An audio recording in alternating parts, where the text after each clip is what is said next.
Hello everyone, welcome to Unacademy. Unacademy में आप सभी का स्वागत है। Unacademy is the India's largest learning platform which provide you the way to prepare for the various competitive exams by the India's top educators with the quality content and great learning experience। इस जैसा कि मैंने आपको बोला कि अन academy जो है India का सबसे लार्जेस्ट लर्निंग प्लेटफॉर्म है जो आपको ऑनलाइन एजुकेशन प्रोवाइड करता है, जो आपको प्रिपरेशन के लिए हेल्प करता है और आप कोई भी कॉम्पिटिटिव एग्जाम के लिए यहाँ से प्रिपेयर कर सकते हो और आपको मिलेंगे इंडिया के सबसे best educators with quality content and great learning experience. So I'm available here to help you to crack NEET UG. So let's crack NEET UG. Let me introduce myself. My name is Rahul Tagaria. I'm BTech from NIT Rourkela. I have been teaching physics since 5 years in the various renowned institutions of India. And till now, I have mentored to the thousands of aspirants of NEET and IIT JEE. And now, I'm available here on Unacademy to help the students of the country to learn the concepts of physics for NEET UG with the best examples and best notes. तो आप देखेंगे कि मेरे notes and मेरे examples आप लोगों को physics सिखा देंगे। तो आपको बस थोड़ा पेशेंस के साथ मेरा लेक्चर अटेंड करना है, मुझे फॉलो करना है। तो आगे हम बात करते हैं। Next will talk about a motto that is called a new anthem. We want you to crack NEET UG with the India's largest learning platform Unacademy. So Unacademy के साथ यदि आप लोग नीट क्रैक करना चाहते हैं या कोई भी कॉम्पिटिटिव एग्जाम क्रैक करना चाहते हैं, then get a subscription and access to the live and recorded courses from the India's best educators. Yes, जैसा कि मैंने आपको पहले ही बोला कि अनअकैडमी आपको प्रोवाइड करेगा इंडिया के सबसे बेस्ट एजुकेटर्स। पूरे कंट्री में जितने भी बेस्ट एजुकेटर्स हैं वो सारे अनअकैडमी के साथ हैं एंड आप लोग जिस भी एजुकेटर से पढ़ना चाहें आप पढ़ सकते हैं। तो अभी भी आपने अनअकैडमी ऐप डाउनलोड नहीं की है, so go to play store and download Unacademy learning app and get the subscription. तो यदि आप अनअकैडमी सब्सक्रिप्शन बाय करते हैं तो आप लोगों को क्या क्या प्रॉफिट्स हैं, है ना। तो जैसे कि मैंने बोला कि यहाँ यूट्यूब पर तो आप लोग क्या कर सकते हैं कि हमारे लाइव लेक्चर्स देख ही सकते हैं। इसके अलावा यदि आप अनअकैडमी ऐप डाउनलोड करते हैं तो आपको बहुत सारे एडिशनल फीचर्स मिलते हैं। तो चलो उन्हीं के बारे में हम देखते हैं। What you will gate? You will get daily live classes, daily tests and quizzes, structured courses, and unlimited access to the live and recorded lectures. तो हम मैं बोल सकता हूँ कि जब लाइव क्लासेस चल रही होती हैं, आप लाइव क्लासेस अटेंड करते हैं अपने फेवरेट एजुकेटर्स की क्लासेस अटेंड करते हैं, तब आप उनसे वन ऑन वन डिस्कशन कर सकते हैं। आप उनसे किसी भी कॉन्सेप्ट के बारे में आप उसको फिर से एक्सप्लेन करने के लिए पूछ सकते हैं, उनसे चैट कर सकते हैं। You can ask your doubts and you can also discuss your answers. After that, you can evaluate your performance by the regular mock test and quizzes provided by Unacademy, and आप अपनी performance का detail analysis भी देख सकते हैं, जिससे आपको पता चलेगा कि किस टाइप के कॉन्सेप्ट्स आप लोगों को आपको अच्छे से नहीं आते हैं, किसमें आपको और ज्यादा ध्यान देने की जरूरत है, और उसके अकॉर्डिंग आप अपने एजुकेटर से डिस्कस करके अपना लर्निंग एक्सपीरियंस को बेटर फील कर सकते हैं। तो नेक्स्ट इज स्ट्रक्चर्ड कोर्सेज में बहुत सारे स्टूडेंट्स को पता नहीं होता है कि एक टॉपिक के बाद कौन सा टॉपिक पढ़ना चाहिए। तो अनअकैडमी आपको, यदि आप सब्सक्रिप्शन बाय करते हैं तो आपको आपका कंप्लीट, आपका जो भी टारगेट एग्जाम है, लेट्स से नीट है, तो उसके लिए आपको कंप्लीट सिलेबस प्रोवाइड करता है, all three subjects physics, chemistry and biology. जब ये तीनों ही सब्जेक्ट्स आपके पास हैं with complete syllabus and with the best educators of the country, तो आप लोगों को किस चीज की तकलीफ हो सकती है। तो आपको सारे कोर्सेज वहां पर स्ट्रक्चर्ड वे में मिलते हैं, सिक्वेंशियली मिलते हैं, एंड आपकी लर्निंग जो है वो और भी आसान हो जाती है एंड नीट क्रैक करने के चांसेस और भी बढ़ जाते हैं, क्योंकि आप ऐसे टॉपिक को लर्न करते हैं जिसमें यूज होने वाली चीजें आपने पहले नहीं सीखी है। तो आप क्या करते हैं, अपना टाइम ही तो वेस्ट करते हैं। अन अकेडमी आपको स्ट्रक्चर्ड वे में सारे कोर्सेज प्रोवाइड करेगा। And next, unlimited access. Yes, यदि आप कोचिंग इंस्टीट्यूट में पढ़ते हैं तो आप एक बार सर ने जो पढ़ा दिया तो सेम लेक्चर आपको वापस नहीं मिल पाता है, लेकिन अन अकेडमी पर आप लोगों को, आप लाइव क्लास अटेंड कर सकते हैं। लाइव क्लास यदि आपने मिस कर दी तो आप उसकी रिकॉर्डिंग देख सकते हैं, एक नहीं दो नहीं, अनलिमिटेड टाइम्स आप उस रिकॉर्डिंग को देख पाएंगे। और आप किस भी कॉन्सेप्ट में आपको कोई प्रॉब्लम फील हो रही है उसको आप रिपीटेड मोड पर देखकर उसको सीख सकते हैं। सो मैं बोलूंगा कि हर तरह से आपके लिए बेनिफिशियल है। Next I will talk about our free classes.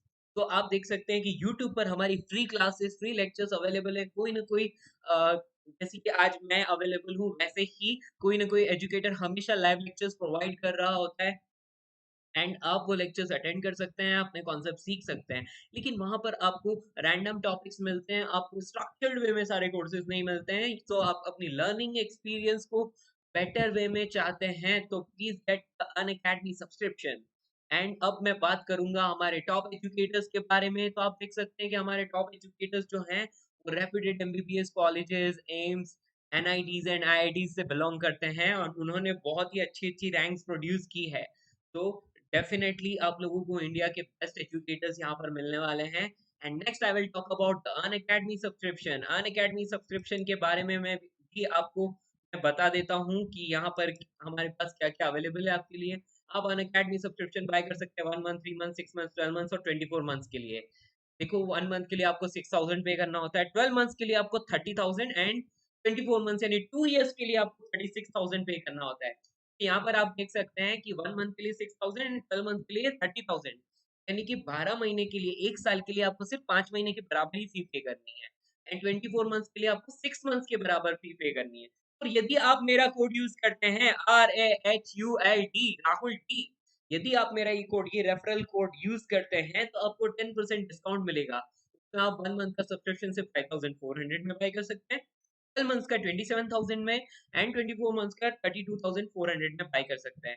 तो जैसा कि मैंने आपको बोला कि यहाँ आपको कोई नुकसान नहीं है, आपको बहुत सारी फैसिलिटीज मिल रही है, और मैं प्रेफर करूंगा कि या तो आप 12 मंथ्स का या फिर 24 मंथ्स का बाय कीजिए, राइट। यदि आप 12th क्लास में हैं तो आप 12 मंथ्स या 24 मंथ्स का बाय कर सकते हैं, और 11th में है तो पक्का आपको 24 मंथ्स का ही बाय करना चाहिए। आप देख सकते हैं कि इसकी जो फी है 32,400 रुपीज मेरा कोड यूज करने के बाद, वो किसी भी कोचिंग इंस्टीट्यूट से बहुत बहुत कम है। और इसमें आपको physics, chemistry and biology, biology include बहुत, जूलॉजी एंड बॉटनी, ये दोनों ही सब्जेक्ट्स आपको पूरी तरह से मिलती हैं। एंटायर सिलेबस आप लर्न कर सकते हैं with the India best educators, top educators, right. तो अब हम आगे बढ़ते हैं हमारे टॉपिक की ओर। तो हमारा टॉपिक क्या है आज का, आप लोगों ने वैसे तो देखा ही होगा। So let's see what is our topic. Our topic is dynamics of circular motion, right. So dynamics of circular motion ये हम पढ़ने वाले हैं। मैंने अपने पिछले लेक्चर में काइनेमैटिक्स ऑफ सर्कुलर मोशन को अच्छे से आप लोगों को सिखाया था, तो अब मैं सिखाने वाला हूँ डायनामिक्स ऑफ सर्कुलर मोशन। तो डायनामिक्स ऑफ सर्कुलर मोशन में क्या आता है, during the circular motion particle क्या करता है, सर्कल में रोटेट करता है। जब पार्टिकल सर्कल में रोटेट कर रहा है तो पार्टिकल, यदि हमने न्यूटन लॉ में पढ़ा था कि यदि एक पार्टिकल रेस्ट पर है तो रेस्ट में रहना चाहता है, यदि वो स्ट्रेट लाइन में मूव कर रहा है यूनिफॉर्म वेलोसिटी से ही मूव करेगा, जब तक कि उस पर कोई और फोर्स अप्लाई नहीं किया जाए। तो यदि पार्टिकल, यदि ऐसे सीधे सीधे वेलोसिटी से चल रहा है यूनिफॉर्म वेलोसिटी से, तो पार्टिकल पर यदि मैं एक फोर्स अप्लाई करूं जो कि हमेशा वेलोसिटी के परपेंडिकुलर रहता है, तो पार्टिकल क्या करेगा, मुड़ जाएगा। यदि कंपोनेंट ऑफ फोर्स वेलोसिटी की डायरेक्शन में है तो पार्टिकल की वेलोसिटी इंक्रीज भी हो सकती है, डायरेक्शन तो चेंज होगी लेकिन वेलोसिटी इंक्रीज हो सकती है। लेकिन वेलोसिटी हमेशा पार्टिकल, सॉरी, जो भी एक्सेलरेशन है वो हमेशा पार्टिकल की वेलोसिटी के परपेंडिकुलर रहता है, या फिर फोर्स हमेशा पार्टिकल की वेलोसिटी के परपेंडिकुलर रहता है। तो पार्टिकल क्या करता है, सर्कुलर मोशन करता है। मीन्स हमें एक बात समझ में आ रही है कि यदि पार्टिकल सर्कुलर मोशन करना चाहता है तो there must be a force perpendicular to velocity which changes the direction of motion of the particle, ठीक है। पार्टिकल यदि सर्कल में मूव करना चाहता है तो सर्कल में मूव करने के लिए क्या करना होगा, पार्टिकल पर सेंटर की तरफ, सर्कल के सेंटर की तरफ एक, हमेशा एक फोर्स जो है पार्टिकल पर एक्ट करना चाहिए, जो कि हमेशा वेलोसिटी की डायरेक्शन के परपेंडिकुलर रहता है। अब क्या होता है, पार्टिकल सर्कुलर मोशन कर पाता है। तो उस एक्सेलरेशन को क्या बोलते हैं, उस एक्सेलरेशन को हम बोलते हैं centripetal acceleration, right. It always act towards the centre of the circle. And force को क्या बोलेंगे, तो भाई सेंट्रीपिटल एक्सेलरेशन है ना, तो उसके उसमें हम लोग मास को मल्टीप्लाई कर लेते हैं, हमें मिल जाता है सेंट्रीपिटल फोर्स, क्योंकि F इज टू एम में होता है, तो हमें मिल गया सेंट्रीपिटल फोर्स। तो चलो डिटेल में इसको देखते हैं। यहाँ पर मैं बात कर रहा हूँ सेंट्रीपिटल फोर्स की। तो what is the centripetal force, वैसे मैंने आपको समझा दिया लेकिन अच्छे से एक बार देख लेते हैं। If there is no force acting on a body it will move in a straight line, okay. यदि कोई भी फोर्स नहीं एक्ट कर रहा है तो पार्टिकल क्या करेगा? देखो ये पार्टिकल है और ये पार्टिकल पर कोई फोर्स नहीं एक्ट कर रहा है, एक स्ट्रेट लाइन में ही ऐसे ऐसे ऐसे मूव करता रहेगा, ठीक है, with a constant speed, and hence if a body is moving in a circular path or any curved path, there must be some force acting on it. तो मैं बोल रहा हूँ कि यदि पार्टिकल इस तरह से एक सर्कल में मूव कर रहा है तो पार्टिकल पर उसकी वेलोसिटी के परपेंडिकुलरली एक फोर्स लग रहा होगा जो पार्टिकल को सर्कल में बाइंड करके रखता है, और उसी फोर्स को हम लोग क्या बोलते हैं? उस फोर्स को हम बोलते हैं सेंट्रीपिटल फोर्स, राइट। तो चलो आगे देखते हैं। यहाँ पर मैंने बोला है कि if speed of a body is constant, यदि बॉडी की स्पीड कांस्टेंट है and net force acting on the body is along and inside the normal path, यानी कि क्या? वेलोसिटी के परपेंडिकुलरली और इनसाइड द नॉर्मल, मतलब इनसाइड नॉर्मल मतलब normal to the velocity and inside the circle, यानी कि टुवर्ड्स द सेंटर, ओके। तो it is called centripetal force. कहने का मतलब वही है, the force which binds the particle to move along the circular path is called centripetal force, ठीक है। वो हमेशा कैसे लगता है? वेलोसिटी के परपेंडिकुलर होता है, और किधर लगता है? वो हमेशा टुवर्ड्स द सेंटर लगता है, ठीक है। तो नेक्स्ट, सेंट्रीपिटल फोर्स हमें पता है कि centripetal force F F is equals to होता है m में, राइट। सेंट्रीपिटल एक्सेलरेशन होता है ac, मैं यहाँ लिख लूंगा F is equals to m into ac, और ac की वैल्यू आप सब लोगों को पता है, ac क्या होता है? सेंट्रीपिटल एक्सेलरेशन होता है, और उसकी वैल्यू होती है v square upon r, right. और v को हम r ओमेगा लिख सकते हैं, तो हमें क्या मिल जाएगा? r ओमेगा स्क्वायर, ठीक है। तो ये हमें मिलता है क्या? Centripetal acceleration. तो हमें यहाँ पर क्या मिल रहा है? fc is equals to m into ac, that will be equal to mv square upon r, and that will be equal to mr omega square, ठीक है। so this is centripetal force, ठीक है। तो आई होप आप लोगों को समझ में आ गया होगा कि सेंट्रीपिटल फोर्स क्या है, ठीक है। बस आपको सेंट्रीपिटल एक्सेलरेशन पता है, v स्क्वायर अपॉन r या फिर ओमेगा स्क्वायर r। तो क्या करना है? F इज टू एम में होता है ना, तो बस वही वहां से मल्टीप्लाई करना है। तो centripetal force is FC is equals to M we square upon R, या फिर हम बोल सकते हैं M are omega square. That is the centripetal force, this is the force which binds the particle to move along the circular path, okay। Its direction is always perpendicular to the velocity and always towards the center of the circle, that's it, so that's why it is called centripetal force, okay। आगे बढ़ते हैं हम लोग। Centripetal force के बाद next आता है tangential force. देखो नाम से ही पता चल रहा है, it is always act toward sorry along the tangent of the circle, यानी कि in the direction of velocity, ठीक है। तो यहाँ पर देखो आपको एक सर्कल दिखाई दे रहा है, इस सर्कल में कोई पार्टिकल मूव कर रहा है। अब ये देखो, ये जो दिख रहा है this is the particle, right. ये पार्टिकल है ट्रायंगुलर शेप में, और इसकी वेलोसिटी की डायरेक्शन ये दिखाई दे रही है v। तो ये जो टेंजेंशियल फोर्स है ना, ये हमेशा क्या करता है? ये वेलोसिटी के डायरेक्शन में लगता है। At each and every instant its direction changes with velocity, and it always act in the direction of velocity. तो हम बोल सकते हैं कि टेंजेंशियल फोर्स हमेशा वेलोसिटी के मैग्नीट्यूड को बढ़ाता है, यानी कि it will always increase the magnitude of velocity means speed. तो आप लोगों को पता है टेंजेंशियल एक्सेलरेशन क्या होता है? Tangential acceleration is rate of change of speed. Rate of change of speed वही कर रहे हैं यहाँ पर, टेंजेंशियल एक्सेलरेशन से ही बन रहा है टेंजेंशियल फोर्स। तो F T is equal to M into A T, AT को हम लिखते थे rate of change of speed यानी डीवी बाई डी, तो हम बोल सकते हैं F is equal to M A, है ना। इसी फॉर्मूला को यूज करते हैं, तो F T is equal to M into A T, right. तो यहाँ पर हमें पता चल गया कि ये एफ टी जो है, आ गया ये कर्सर, यस ये रहा। F T is equal to हम लिख सकते हैं क्या? M into A T, right. M into A T, और ए टी पता है rate of change of speed होता है, तो M into DV by D T. ये वेलोसिटी नहीं है, ये स्पीड है, ठीक है ना। तो इसलिए मैं इसमें से मॉड भी लगा सकता हूँ चाहे तो, और नहीं हो तो भी चलेगा, मैग्नीट्यूड लिखना है हमें तो। या M DV by D T, rate of change of speed, this is only called the what is called centripetal, sorry tangential force, ठीक है। और हम क्या लिख सकते हैं? हमें पता है एटी का फॉर्मूला होता है अल्फा इंटू आर, तो हम बोल सकते हैं एम इंटू एटी, एटी को मैं लिख सकता हूँ alpha into R, so this is another formula you can follow, right. तो this is all about the tangential force. अब मैं इसको डिटेल से अच्छे से स्ट्रक्चर्ड वे में आप लोग को बताता हूँ, मैंने आपको आइडिया तो दे ही दिया है, राइट। तो लेट अस स्टार्ट। इसको इरेज कर देते हैं, अब बढ़ते हैं आगे, ठीक है। यस, तो ये जो एफसी आपको दिखाई दे रहा है ना, this FC, this is centripetal force, okay, towards the central. Centripetal acceleration mv square, E square upon R होता है, सेंट्रीपिटल फोर्स हो गया mv स्क्वायर अपॉन आर, ठीक है। उसी तरह से ये टेंजेंशियल डायरेक्शन में लग रहा है तो टेंजेंशियल फोर्स। हाँ चलो देखते हैं क्या लिखा है।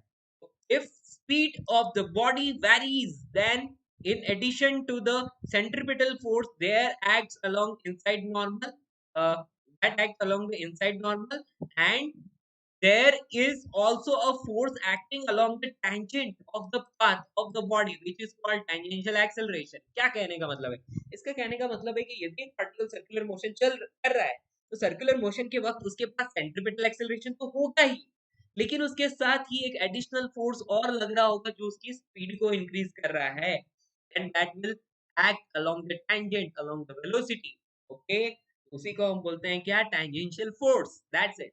तो मैं आपको अच्छे से एक्सप्लेन कर चुका हूँ, आई होप आपको समझ में आया होगा। यदि आपको नहीं समझ में आया तो आप थोड़ा सा लेक्चर को रिपीट कीजिए, लाइक थोड़ा सा बैकवर्ड जाके फिर से इसको देखिए, आपको जरूर समझ में आएगा, ठीक है। फिर से मैं रिपीट कर देता हूँ, जो भी सेंट्रीपिटल फोर्स होता है वो हमेशा सेंटर की तरफ लगता है ना, और उसकी वैल्यू क्या होती है? F इक्वल्स टू m में होता है ना, तो मास इनटू सेंट्रीपिटल एक्सेलरेशन, और हमने पढ़ा था सेंट्रीपिटल एक्सेलरेशन होता है v स्क्वायर अपॉन r, तो इसलिए सेंट्रीपिटल फोर्स की वैल्यू हो गई mv स्क्वायर अपॉन r, ठीक है। अब v को हम r ओमेगा लिख सकते हैं, इसलिए सेंट्रीपिटल एक्सेलरेशन हम लिख सकते हैं r ओमेगा स्क्वायर, तो हम सेंट्रीपिटल फोर्स को लिख सकते हैं m r ओमेगा स्क्वायर, ठीक है। तो ये फॉर्मूलाज हमारे पास हो गए। सिमिलरली अब टेंजेंशियल फोर्स की बात करते हैं, तो tangential force Ft is equals to m into A T, ठीक है। m into A T, A T क्या होता है? dv बाई dt, यानी कि rate of change of speed, तो क्या मिलेगा? Ft is equals to m into A T is equals to m dv by dt, ठीक है। और ये जो 80 है इसको हम अल्फा आर लिख सकते हैं, तो हमें क्या मिल गया? m अल्फा आर, ठीक है। तो we got what? Tangential force, right. चलो आगे बढ़ते हैं, तो देखो टेंजेंशियल फोर्स आपके सामने आ गया। Tangential force ft is equal to m into at, and that is mass into rate of change of speed m into at, इसको हम लिख सकते हैं at is equal to alpha R, यानी कि m अल्फा आर। तो आपके पास कितने फॉर्मूलाज हो गए? This is one formula and this is another, two formulas you need to remember, okay. so you can do it, let's crack NEET UG। so आगे बढ़ते हैं हम लोग, और आप लोगों की लर्निंग को मैं जितना हो सके उतना आसान बनाने की कोशिश करूंगा। अभी मेरे पास पेन टैब नहीं है, मैं माउस से काम चला रहा हूँ तो थोड़ी सी तकलीफ हो रही है। आगे आप मेरे लेक्चर्स को बहुत अच्छे से समझ पाएंगे, तो लेट्स मूव, आगे बढ़ते हैं। Next, here alpha is the angular acceleration. मैंने आपको पिछले लेक्चर में बताया था कि अल्फा क्या होता है? Alpha is angular acceleration. कौन सा lecture? Kinematics of circular motion में मैंने ये सब कुछ बताया था, ठीक है। तो alpha is the angular acceleration and tangential acceleration को हम क्या बोल सकते हैं? Eighty, that is alpha. वही चीज हम लोगों ने यहाँ पर रखी है, इसलिए मुझे क्या मिला? एम अल्फा, ठीक है ना। बहुत सिंपल सी चीज है, कुछ टेंशन वाली बात ही नहीं है यहाँ पर, ठीक है। तो आई होप आपको समझ में आया होगा। Let's move to the next slide, और यहाँ पर मैं आप लोगों को बताने वाला हूँ इंपॉर्टेंट पॉइंट, ठीक है। अब इंपॉर्टेंट पॉइंट में मैं आपको क्या बोलने वाला हूँ? जैसा कि मैंने आपको बोला कि जो भी सेंट्रीपिटल फोर्स होता है ना, सेंट्रीपिटल फोर्स का काम क्या होता है? पार्टिकल को सर्कल में बाइंड करके रखना, यानी कि उसको सर्कुलर पाथ पर घुमाना, है ना। तो सेंट्रीपिटल फोर्स हम बोल सकते हैं that is equals to mass into centripetal acceleration, ठीक है। तो अब मुझे एक बात समझ में आई कि F is equals to m में, ऐसा मैंने बोल दिया कि एक्सेलरेशन कहाँ से आता है? Acceleration is result of some force. यदि किसी चीज पर फोर्स लगाएंगे तभी तो वो एक्सेलरेट करेगी। तो इसका मतलब मुझे समझ में आया कि centripetal force itself is not a force, it is just provided by some other force like friction force and tension force, right, spring force, या किसी भी force की वजह से। फॉर एग्जांपल मैं क्या करता हूँ, मैं एक ऑब्जेक्ट ले लेता हूँ, so let's say this is an object, right, और ये स्ट्रिंग समझ लो। अब मैं इसको ऐसे घुमा रहा हूँ, राइट, तो मैंने इसको ऐसे ऐसे घुमाया, तो यदि मैं इसको इस तरह से घुमा रहा हूँ तो क्या हो रहा है? घुमा रहा हूँ तो ये, यदि मैं इसको घुमाऊंगा तो ये तो सीधा सीधा जाना चाह रहा है, लेकिन ये जो स्ट्रिंग दिख रही है ना, ये अंदर की ओर और एक फोर्स लगाती है, और पार्टिकल जैसे ही ऐसे जाना चाहता है तो उसको इधर मुड़ा देती है, ठीक है। यानी कि परपेंडिकुलर टू वेलोसिटी हमेशा एक फोर्स एक्ट करता है. That force can be anything. It can be friction force, it can be tension force, it can be any gravitational attraction force, it can be any nuclear force. ये कुछ भी force हो सकता है जो क्या करता है, always toward the centre act करता है पार्टिकल पर, ठीक है, और उसको एक सर्कल में घुमाता है, ठीक है. तो उसी को हम क्या बोलते हैं, सेंट्रीपिटल फोर्स, है ना. याद रखना, centripetal force F is equals to m into AC itself is not a force, it is just provided by some other force, right. ये किसी और फोर्स की वजह से आता है. सेंट्रीपिटल एक्सेलरेशन किसी और फोर्स की वजह से आता है. तो इसको हम अच्छे से, ये मैंने जो पॉइंट बोला है इसको अच्छे से हम देख लेते हैं क्या लिखा है यहाँ. Remember mv square upon r, this is what, centripetal force is not a force itself. ये खुद में अपने आप में कोई फोर्स नहीं है. It is just the value of the net force acting along the inside normal which is responsible for circular motion. तो मैंने पहले ही आपको बोला कि ये net force towards the center of the circle लग रहा है. अब वो एक फोर्स भी हो सकता है, दो फोर्स भी हो सकते हैं, और मे बी मल्टीपल फोर्सेस हो सकते हैं. उन सबका आपको रिजल्टेंट लेना है, और वो रिजल्टेंट फोर्स का वो कंपोनेंट जो ऑलवेज इनसाइड नॉर्मल यानी कि टुवर्ड्स द सेंटर एक्ट कर रहा है, वही क्या होता है, वही होता है सेंट्रीपिटल फोर्स. और उसी को हम m इंटू ए सी के बराबर लिखते हैं, ठीक है.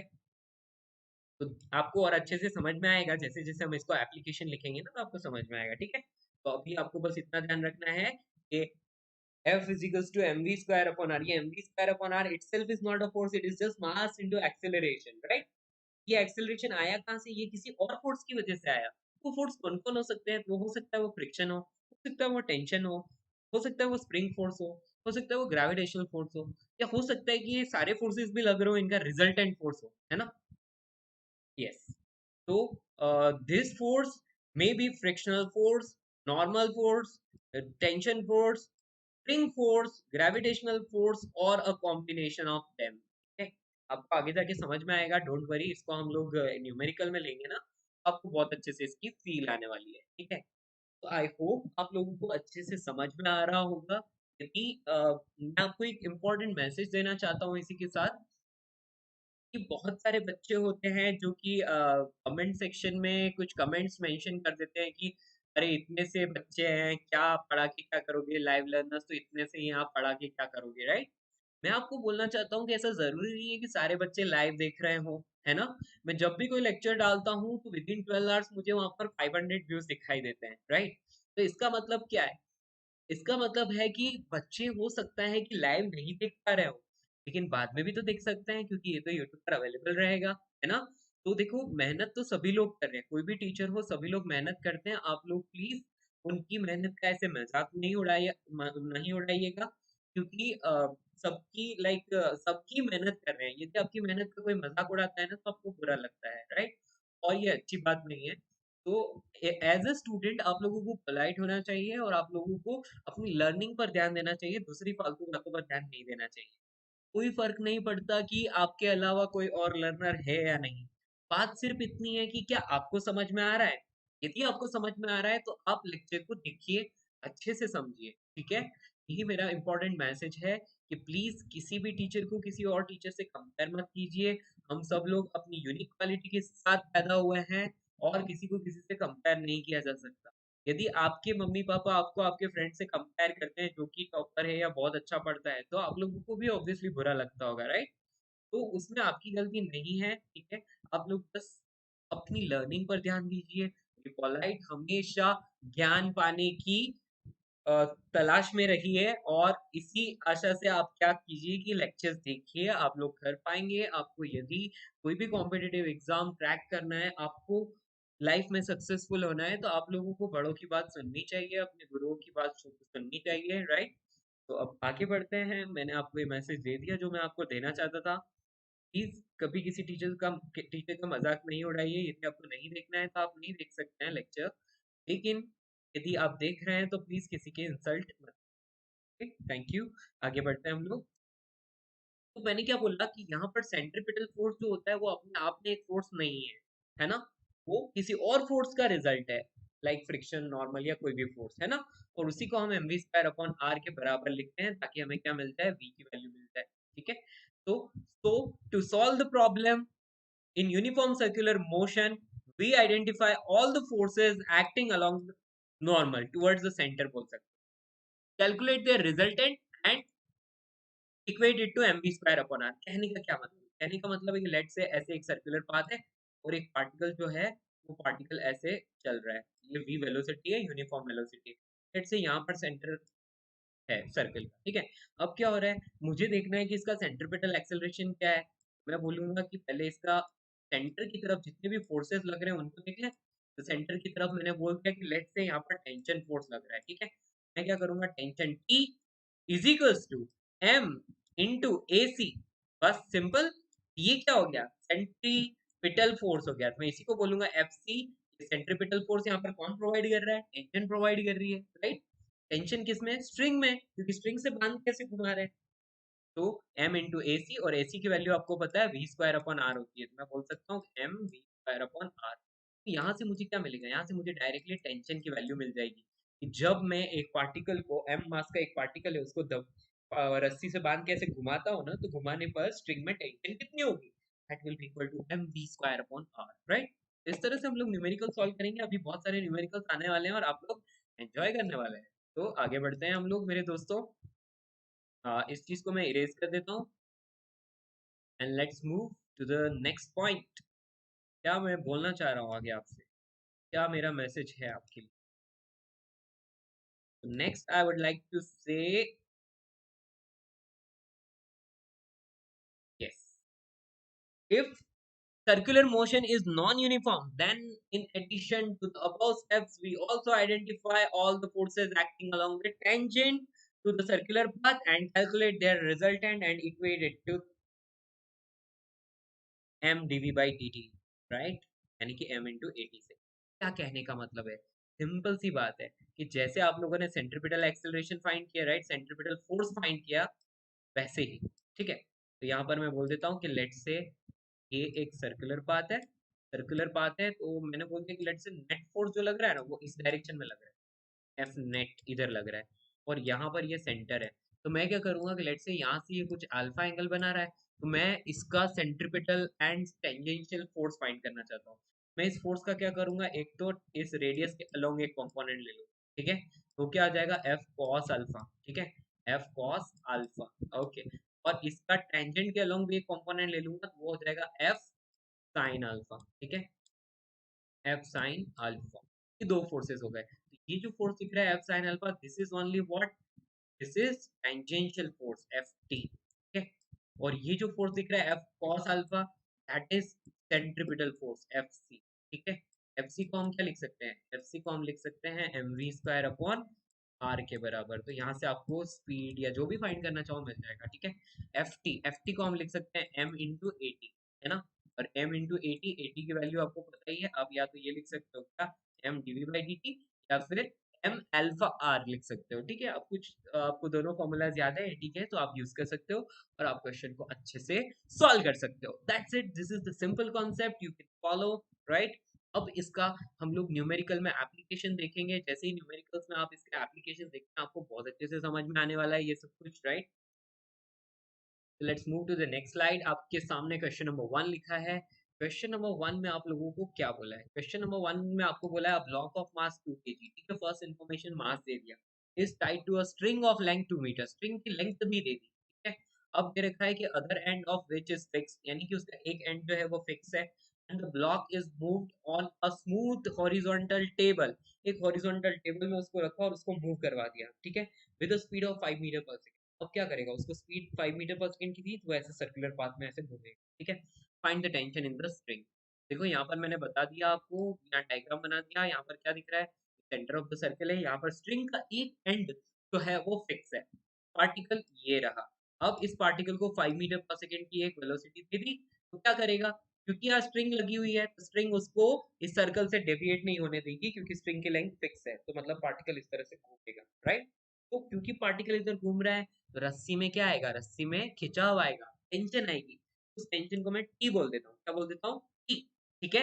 तो उस टेंशन को मैंने टी बोल दिया, तो मैंने बोल दिया यही टेंशन है जो क्या प्रोवाइड कर रही है, ये टेंशन आपको प्रोवाइड कर रही है सेंट्रीपिटल फोर्स। तो मैं बोलूंगा कि जो सेंट्रीपिटल फोर्स एफ सी होता है ना, वो एफ सी यहाँ पर किसके बराबर है, टेंशन के बराबर है। और एफ सी की वैल्यू कितनी होती है, वो होती है M we square upon R के बराबर होती है। सारी वैल्यूज क्वेश्चन में दी है। वी की वैल्यू 5, एम की वैल्यू 2 और आर की वैल्यू 2। मैं यहाँ पर डायरेक्टली बोलूंगा क्या, ये 25 is the answer. This is the tension in the string, right. तो आप लोगों को आंसर मिल गया, ठीक है। तो इसका प्रॉपर सॉल्यूशन मैंने लिखा हुआ है, तो वो भी मैं आपको दिखा देता हूँ, ठीक है।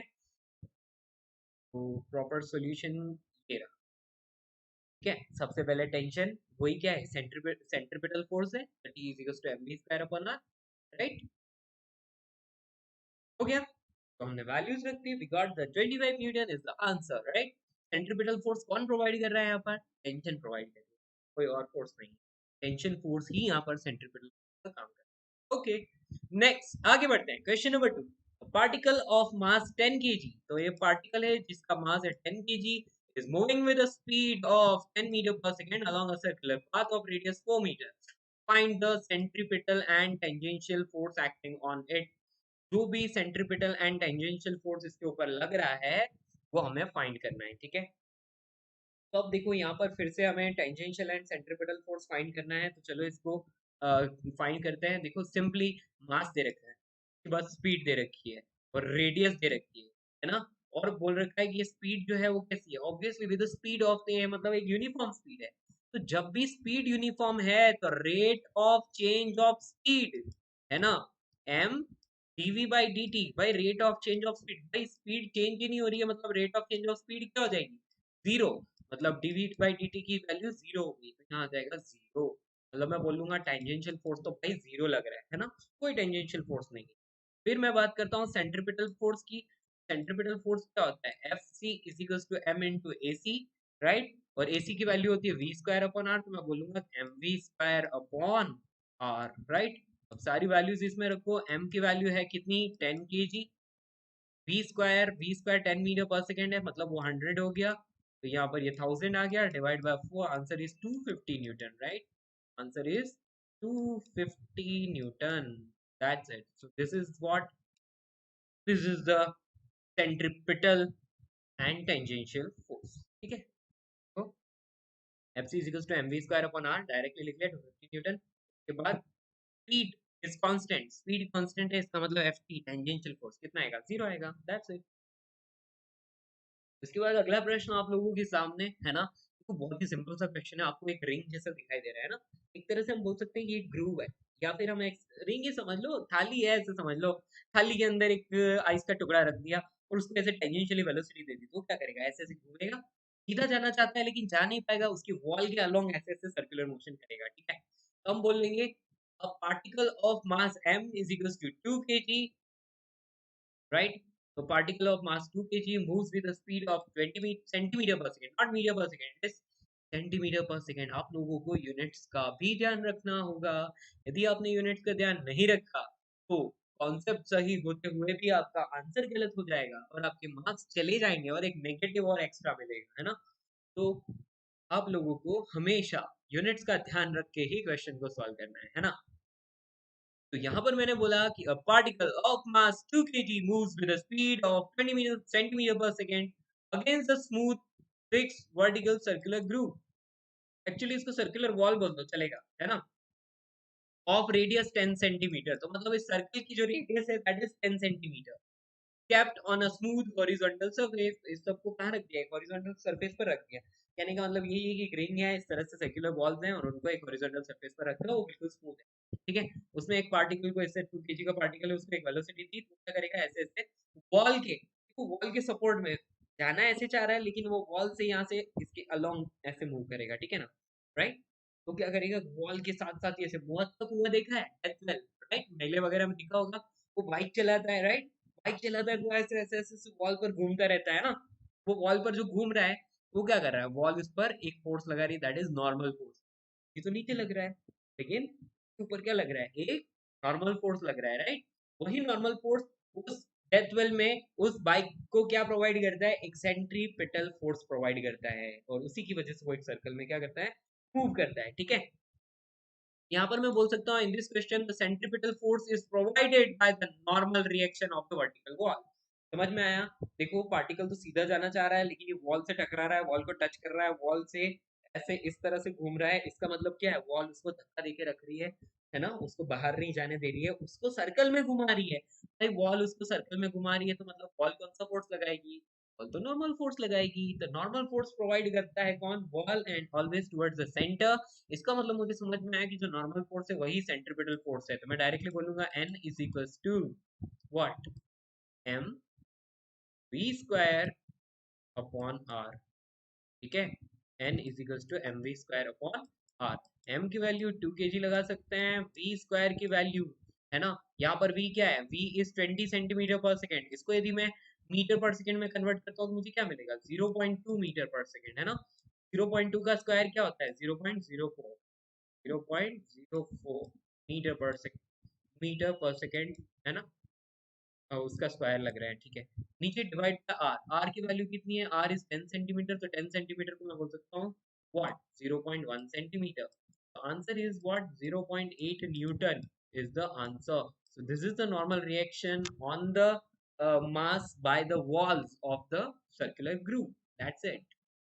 तो मुझे लगता है आप लोग को अच्छे से समझ में आया होगा। चलो प्रॉपरली देख लेते हैं इसका सोल्यूशन, है ना।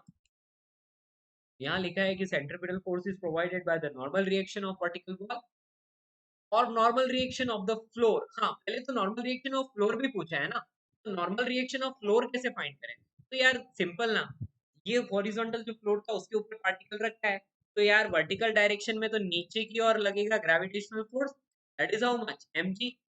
और ऊपर की ओर normal reaction by the floor, है ना, normal reaction by the floor, तो मैं बोलूंगा कि N is equals to mg, और mg मास उसका 2 है, आंसर इज 20 न्यूटन, है ना। This is the answer. और बाकी वॉल कितना लगा रही है वो तो मैं आपको बता ही चुका हूँ, तो ये आपके सामने है। What, normal reaction is mv square upon r, value रखो 0.8 न्यूटन, राइट। ये मैं ऑलरेडी आपको एक्सप्लेन कर चुका हूँ। ओके मेरे दोस्तों, सो आगे बढ़ते हैं हम लोग। तो यहाँ हमें पता चल गया कि वर्टिकल डायरेक्शन में नॉर्मल, यानी कि जो ग्राउंड जो है वो कितना लगा रहा है, और फिर दूसरा वर्टिकल वॉल कितना लगा रही है नॉर्मल, वो हमने फाइंड कर लिया, ठीक है। Next question number 4, a block of mass m is kept on the edge of a horizontal turntable। turntable मतलब एक सर्कुलर टेबल जो घूम सकता है ना, पता है ना, वो टेबल होता है जो ऐसे घूमता रहता है ना, वैसे ही turn table of radius r which is rotating with a constant angular velocity omega। सबसे पहली चीज हमारे पास डेटा है रेडियस r, के बाद इसकी जो एंगुलर वेलोसिटी है दैट इज ओमेगा, है ना। If coefficient of friction is mu, यदि कोएफिशिएंट ऑफ फ्रिक्शन की वैल्यू म्यू है, then find the friction force between the block and the table. Block और टेबल के बीच फ्रिक्शन फोर्स बताना है। चलो मैं इसका पहले क्या कर लेता हूँ, डायग्राम ड्रॉ कर लेता हूँ। देखो डायग्राम हमें दिखाई दे रहा है, इस डायग्राम में ये जो दिख रहा है ना काला काला, ये पार्टिकल है, ठीक है। इसका मास कितना है, इसका मास है m, ठीक है। अब ये क्या कर रहा है, ये सर्कल में घूम रहा है, तो इसकी सर्कल में घूमने के लिए इसकी एंगुलर वेलोसिटी कितनी है, ये एंगुलर वेलोसिटी ओमेगा है। हम जानते हैं क्या कि यार जो भी सेंट्रीपिटल फोर्स होता है ना, वो अपने आप में कोई फोर्स नहीं होता, वो किसी और फोर्स की वजह से आता है। तो यहाँ पर ये क्वेश्चन में ही बोल रहा है कि रफ सरफेस है, रफ सरफेस है मतलब सेंटर की तरफ फ्रिक्शन लग रहा होगा, तो बोलूंगा centripetal force is equal to frictional force, और फ्रिक्शनल फोर्स को मैंने स्मॉल f से रिप्रेजेंट कर दिया, that will be equal to mv square upon r। तो क्वेश्चन में आपको v नहीं दिया है, इसका मतलब मैं v is equal to r omega लिख सकता हूँ, तो एक आर से एक आर कैंसिल हो जाएगा और हमें मिलेगा एम आर ओमेगा स्क्वायर, ठीक है। ये फॉर्मूला था रेडीमेड, हमने थोड़ी देर पहले देखा था। You got the answer, what, f C is equals to M R omega square, this is what centripetal force, ठीक है। तो यही आपको मिलेगा। आगे चलते हैं हम लोग। नेक्स्ट, अब अगले क्वेश्चन के लिए मैं आपसे पूछना चाहूंगा, आर यू रेडी, राइट। सो अगले क्वेश्चन के लिए आप तैयार हो जाइए। मुझे लगता है कि आप तैयार होंगे, वैसे क्यों क्यों ये नौटंकी क्यों, है ना। कंटिन्यूअस क्वेश्चन आते जाते हैं ना, तो बच्चे फील करते हैं कि यार कब खत्म होगा, कब खत्म होगा, अरे सर भारी पड़ रहा है, भारी पड़ रहा है ना। तो अभी तक तो भारी नहीं पड़ रहा होगा ना, मुश्किल से हाफ एन आवर हुआ है, तो या हाफ एन आवर ही हुआ है। तो चलो आगे कंटिन्यू करते हैं। तो मैं आपसे पूछता हूँ कि नेक्स्ट क्वेश्चन के लिए आर यू रेडी। सो आप रेडी हो या ना हो, हमें तो कंटिन्यू करना ही होगा ना। So let's be ready, just do it, you can do it. Next question is, consider a conical pendulum having a bob of mass m is suspended from the ceiling of a string uh, through a string of length L. ठीक है? The bob is moved in a horizontal circle of radius r. Okay. So आपको बोला है कि find the angular speed of the bob and the tension in the string. यहाँ कहने का मतलब ये जो की आपको दिखाई दे रही है, ठीक है? So let us consider this is a bob and this is what? This is a string. इसकी लेंथ L है, इसका मास m है. अब मैं क्या करता हूँ, देखो वर्टिकल में ऐसे लटका दिया, अब मैं इसको ऐसे ऐसे घुमा रहा हूँ. देखो ये वाला सर्कल घूम रहा है ना, ये वाला सर्कल क्या है? ये हॉरिजॉन्टल सर्कल है. इसी को हम बोलते हैं horizontal circle, because it's plane is horizontal. ये वाला वर्टिकल सर्कल होता है ना, वर्टिकल, बट ये वाला होता है हॉरिजॉन्टल, है ना. पार्टिकल चाहे वर्टिकल में लगता है, लेकिन इसका जो सर्कुलर पाथ है that is in horizontal direction. ठीक है, तो इसकी रेडियस क्या होगी? यहाँ पर होगी. ठीक है ना, कि हॉरिजॉन्टल प्लेन में इसकी रेडियस होगी. तो मैं एक ऐसे ही रफली डायग्राम बना के बताता हूँ आपको, ताकि आपको थोड़ी सी समझ आए. देखो ये पार्टिकल है और ये क्या करता है, इस तरह से ऐसे ऐसे ऐसे ऐसे स्ट्रिंग आ रही होगी और ये लटका होगा. अब मैं इसको घुमाना शुरू करता हूँ तो वो पार्टिकल क्या करता है, इस तरह से एक सर्कुलर पाथ में क्या करता है, एक रोटेट करता रहता है. ठीक है, और ये स्ट्रिंग है, ये पार्टिकल ऐसे सर्कुलर पाथ में ऐसे रोटेट करता रहता है. ठीक है ना, चलो आगे बढ़ते हैं हम लोग. Consider a conical pendulum having Bob of mass m is suspended from the ceiling through a length L. है ना, ये सीलिंग से लटका हुआ लेंथ L है. The bob moves in horizontal circle of radius r. Find the angular speed of the bob and the tension in the string. है ना, तो चलो देखते हैं क्या होता है. यहाँ पर आपको दिखाई दे रहा है डायग्राम में, एक स्ट्रिंग है और स्ट्रिंग का लेंथ है L और यहाँ पर एक बॉब लटका हुआ है. ठीक है, कहाँ लटका हुआ है? यहाँ. This is the Bob of mass m. ठीक है, ये टेंशन स्ट्रिंग हो गई, तो स्ट्रिंग की लेंथ L है, टेंशन दिख रही है. देखो मैं यहाँ क्या करता हूँ, यहाँ पर ऐसे ऐसे ऐसे ऐसे और ऐसे x axis and y axis draw कर लेता हूँ, है ना. अब मैं क्या कर सकता हूँ, यहाँ पर इस टेंशन के कंपोनेंट्स ले सकता हूँ. अच्छा, पहले मुझे इस आर की वैल्यू फाइंड करनी है. आर की वैल्यू कैसे फाइंड करूँ? तो यार सिंपल सी बात है कि मेरे पास दिख रहा है ऐसा ट्राइंगल, तो वो भी कैसा, राइट एंगल ट्राइंगल है. राइट एंगल ट्राइंगल है और ये वाला एंगल है थीटा, है ना. इसकी लेंथ है एल. तो मुझे पता है कि जो थीटा की डायरेक्शन में बेस होता है, उसका उसकी वैल्यू होती है एल कॉस थीटा, है ना. ये हो गया एल कॉस थीटा. और ये सामने वाला जो होता है ये परपेंडिकुलर होता है, जिसकी वैल्यू होती है एल साइन थीटा. ठीक है, एल साइन थीटा. और इसी एल साइन थीटा की वैल्यू रेडियस के बराबर है, that is r, radius of the circular path. ठीक है, तो आपको याद रखना है यहाँ पर कि कैसे मैंने किया है ना. तो स्मॉल आर की वैल्यू कितनी हो गई? स्मॉल आर की वैल्यू हो गई एल साइन थीटा के बराबर. ठीक है, that is a simple thing you need to remember. Okay, आगे बढ़ते हैं हम लोग. ठीक है,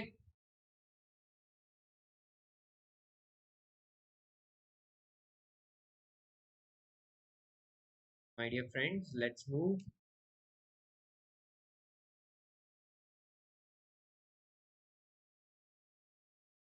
फिर से मैं पेन के साथ आप लोगों के सामने हूँ. सो अब आगे बढ़ते हैं. नेक्स्ट स्टेप, आगे क्या करें, इसको कैसे सॉल्व करें. मैं एक काम करता हूँ, पहले मैं आपको पूरा सॉल्व करके दिखा देता हूँ, फिर मैं आपको इसका जो रेडीमेड सॉल्यूशन है वो भी दिखा. ठीक है, तो find the angular speed of the Bob and tension in the string. तो ये सर्कल में घूम रहा है, सर्कल की रेडियस आपको पता है, r is equal to l sine theta, है ना. r is equal to l sine theta. Okay, और इस साइन थीटा की वैल्यू आप क्या लिख सकते हो? साइन थीटा की वैल्यू आप क्या लिख सकते हो? भाई आपको पता है ना, साइन थीटा होता है परपेंडिकुलर बाय हाइपोटेन्यूज, है ना. ये r बाय l लिख सकते हैं ना. ओके, चलो ठीक है. ये h हाइट लेट से क्वेश्चन में पहले से दी हुई है, तो r की वैल्यू को हम ऐसे भी लिख सकते हैं पाइथागोरस थ्योरम से. कैसे? Root of l square minus h square, यदि h आपको पहले से दिया है तो. Root of l square minus h square, तो बहुत सारे तरीके हो गए आपके पास. तो साइन थीटा की वैल्यू आप बोल सकते हो r upon root of l square minus h square, है ना. तो कॉस थीटा की भी वैसे आ जाएगी. चलो पहले हम सॉल्व करते हैं. नीचे की ओर फोर्स लग रहा है mg और स्ट्रिंग में लग रहा है कितना? टेंशन. ये दिखाई दे रहा है टेंशन ऐसे. तो मैं टेंशन के दो कंपोनेंट्स ले लेता हूँ, एक कंपोनेंट इधर ले लेता हूँ और एक कंपोनेंट इधर ले लेता हूँ. ठीक है, ऊपर की तरफ आ रहा है T cos theta, T cos theta, और इस तरफ क्या आ रहा है? इस तरफ आ रहा है टी साइन थीटा. आपको मिल गया T cos theta and T sine theta. अब क्या हो रहा है, क्योंकि एक सर्कल में घूम रहा है, तो ये एक ही हॉरिजॉन्टल प्लेन में घूम रहा है, मतलब ना तो नीचे जा रहा है ना ऊपर आ रहा है. इसका मतलब वर्टिकल डायरेक्शन में दोनों फोर्सेस बैलेंस्ड है. तो मैं यहाँ पर बोल सकता हूँ कि T cos theta T cos theta की जो वैल्यू होती है वो किसके बराबर होगी, mg के बराबर होगी, जो mg फोर्स को बैलेंस करके रख रही है। इसके अलावा नेक्स्ट ये एक सर्कल में घूम रहा है, तो रेडियस के अलोंग जो फोर्स लग रहा है that is what, T sine theta. सिर्फ टेंशन ही है जिसका कंपोनेंट लग रहा है किधर, towards the centre of the circle. तो टी साइन थीटा जो है वो हमें प्रोवाइड करेगा, इस पार्टिकल को प्रोवाइड करेगा सेंट्रीपिटल फोर्स। तो टी साइन थीटा मैं यहाँ बोल देता हूँ, t sine theta, and that will be equal to what, mv square upon r, mv square upon r. ठीक है, बस अब मुझे क्या करना है, simple t cos theta t sine theta. अब आप डायरेक्टली यहाँ से आपको ये डिफाइन करना है, क्या क्वेश्चन में आपको पूछा है कि find the angular speed of the box. Angular speed के लिए एम बी को आर ओमेगा लिख लें, तो एम आर ओमेगा स्क्वायर भी आप यूज कर सकते हो। ठीक है, आर की जगह एल साइन थीटा डाल सकते हो। अब क्या करोगे आप, आपको फाइंड करना है टेंशन इन द स्ट्रिंग। तो टेंशन इन द स्ट्रिंग के लिए मैं डायरेक्टली लिख लेता हूँ फर्स्ट इक्वेशन, इस वाली इक्वेशन को यूज करता हूँ। तो T इज इक्वल टू आ जाएगा mg अपॉन cos थीटा, है ना, mg upon cos theta. cos theta कैसे लिखते हैं, देखो ये है टेंशन T, ये है h और ये है r, है ना। अब इनकी हेल्प से मुझे लिखना है, तो cos थीटा मैं लिख सकता हूँ h अपॉन व्हाट, ये h है ना, ये h और ये क्या है, ये पूरी लेंथ जो है l, यानी कि बेस बाय हाइपोटेनियस। तो मैं mg by h upon l लिख सकता हूँ, है ना। तो हम लोग इसको आसानी से सॉल्व कर सकते हैं, राइट। ओके, और या तो ये सारी चीजें आप लोगों के पास होगी। नेक्स्ट टी साइन थीटा, अब मुझे क्या करना है, मुझे टेंशन फाइंड करनी है। सारी चीजें आप लोगों के पास है ना। आप लोग डायरेक्टली या तो इन दोनों इक्वेशंस को ऐड कर लीजिए स्क्वायर करके, है ना, या फिर आप क्या कर सकते हैं, सबसे सिंपल तो यही होगा कि दोनों का क्या कर लें, स्क्वायर करके ऐड कर लें, आपको डायरेक्टली आंसर मिल जाएगा, राइट। तो अभी मेरे पास क्योंकि पेन टैब नहीं है तो मैं उतना अच्छे से लिख नहीं पा रहा हूँ, इसलिए मैंने आप लोगों के लिए सॉल्यूशन पूरा रखा है। ठीक है, नेक्स्ट टाइम जब मेरे पास पेन टैब आ जाएगा तो मैं प्रॉपरली आपको लिख लिख के अच्छे से सॉल्व करके दिखाऊंगा। यहाँ मुझे लिखने में काफी प्रॉब्लम हो रही है, आप भी देख सकते हो कैसे टेढ़ा मेढ़ा जा रहा है सब कुछ, है ना। तो कोई बात नहीं, आपको समझ में तो अच्छे से आने ही वाला है। तो मैं यहाँ पर आपको कंटिन्यू करता हूँ आगे। यस, मैंने आपके लिए पूरा अच्छे से सॉल्व करके रखा हुआ है ये ऑलरेडी। तो यहाँ ये सारी चीज़ें मैंने डिलीट कर दी, एंड अब यहाँ पर हम लोग देखते हैं कि हम इसको कैसे डील करेंगे। मैंने लेजर पॉइंटर ले लिया। यस, नेक्स्ट सबसे पहली चीज यहाँ पर मैं बोलूंगा कि in this situation shown in the figure the angle theta made by the string with the vertical is given by. अब ये एंगल थीटा तो मैंने आपको बताया था थोड़ी देर पहले, है ना, sin theta r by l cos theta h by l, right. Okay, h को क्या लिख सकता हूँ, root of l square minus r square लिख सकता हूँ, है ना।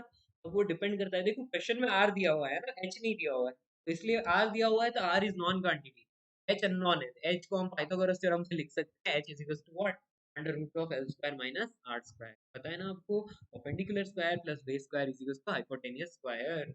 Okay, h square is equal to क्या हो जाएगा, l square minus r square, that's it, तो सिंपल। आपको sin थीटा पता चल गया, cos थीटा भी पता चल गया। ठीक है, आगे बढ़ते हैं। Next is the forces on the part. अच्छा, पार्टिकल पर कितने फोर्स लग रहे हैं, ध्यान से देखा जाए तो पार्टिकल पर एक फोर्स लग रहा है mg, ग्रेविटेशनल फोर्स, और दूसरा फोर्स जो पार्टिकल पर लग रहा है that is tension force because of the spring. Spring की वजह से एक और फोर्स जो लग रहा है दैट इज टेंशन फोर्स, है ना।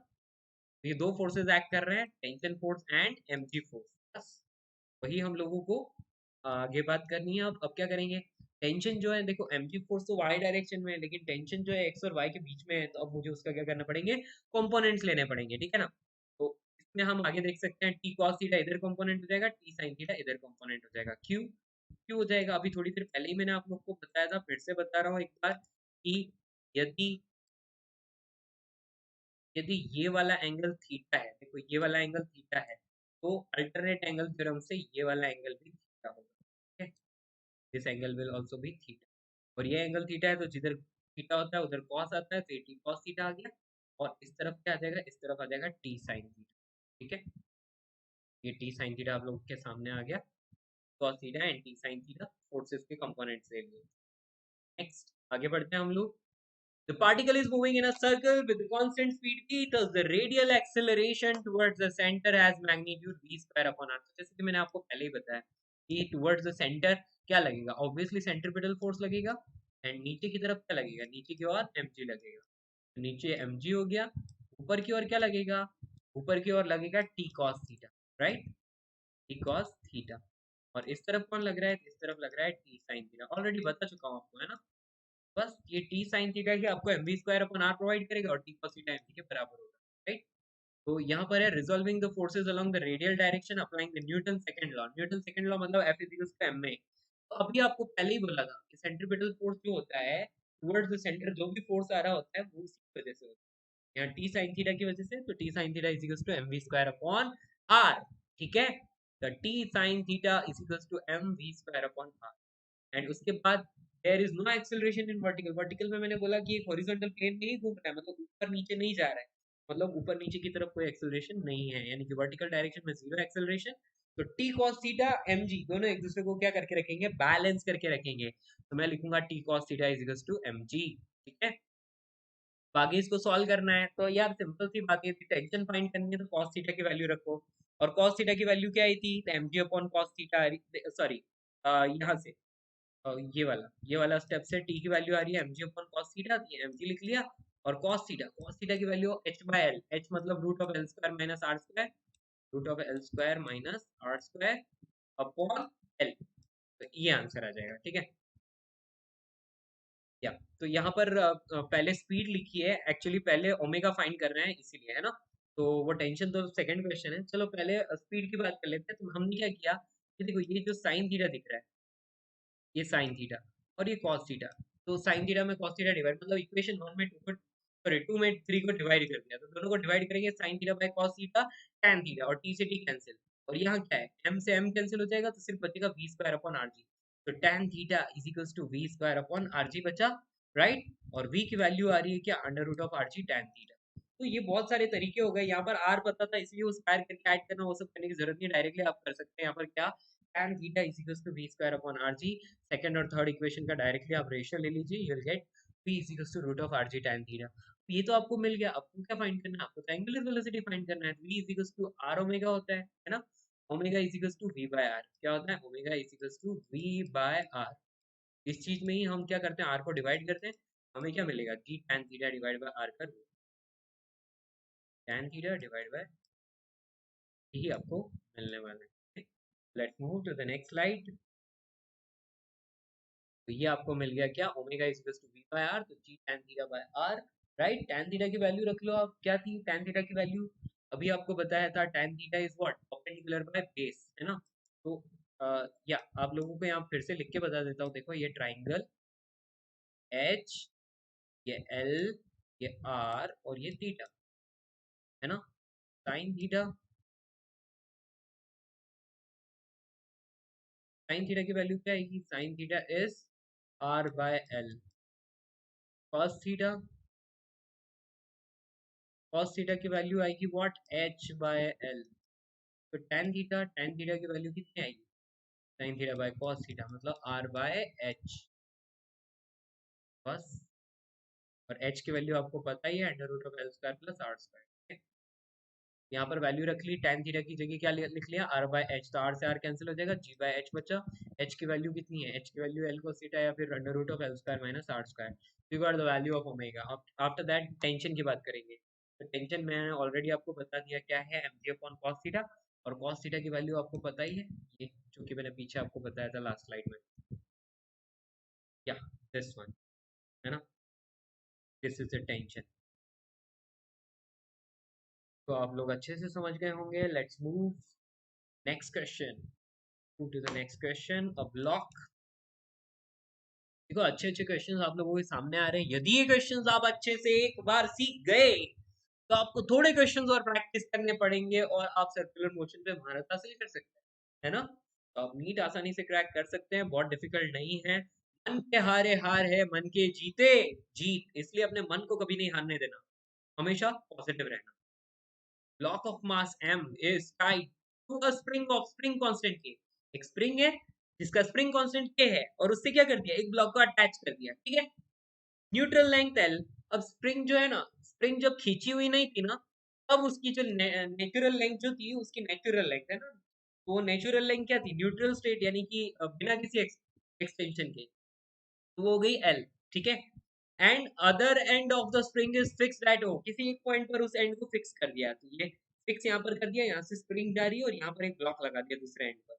अब क्या कर रहे हैं, अब block moves in a circular path on a smooth horizontal surface with a constant angular velocity omega, find the tension in the spring. तो क्या समझ में आया, यहाँ सिंपल सी बात है कि यहाँ पर एक फिक्स पॉइंट है और यहाँ से एक ऐसे ऐसे ऐसे ऐसे स्प्रिंग जा रही है और इस स्प्रिंग से अटैच्ड है एक ब्लॉक, और उस ब्लॉक को हमने घुमा दिया सर्कल में, तो इस तरह से सर्कल में घूमेगा।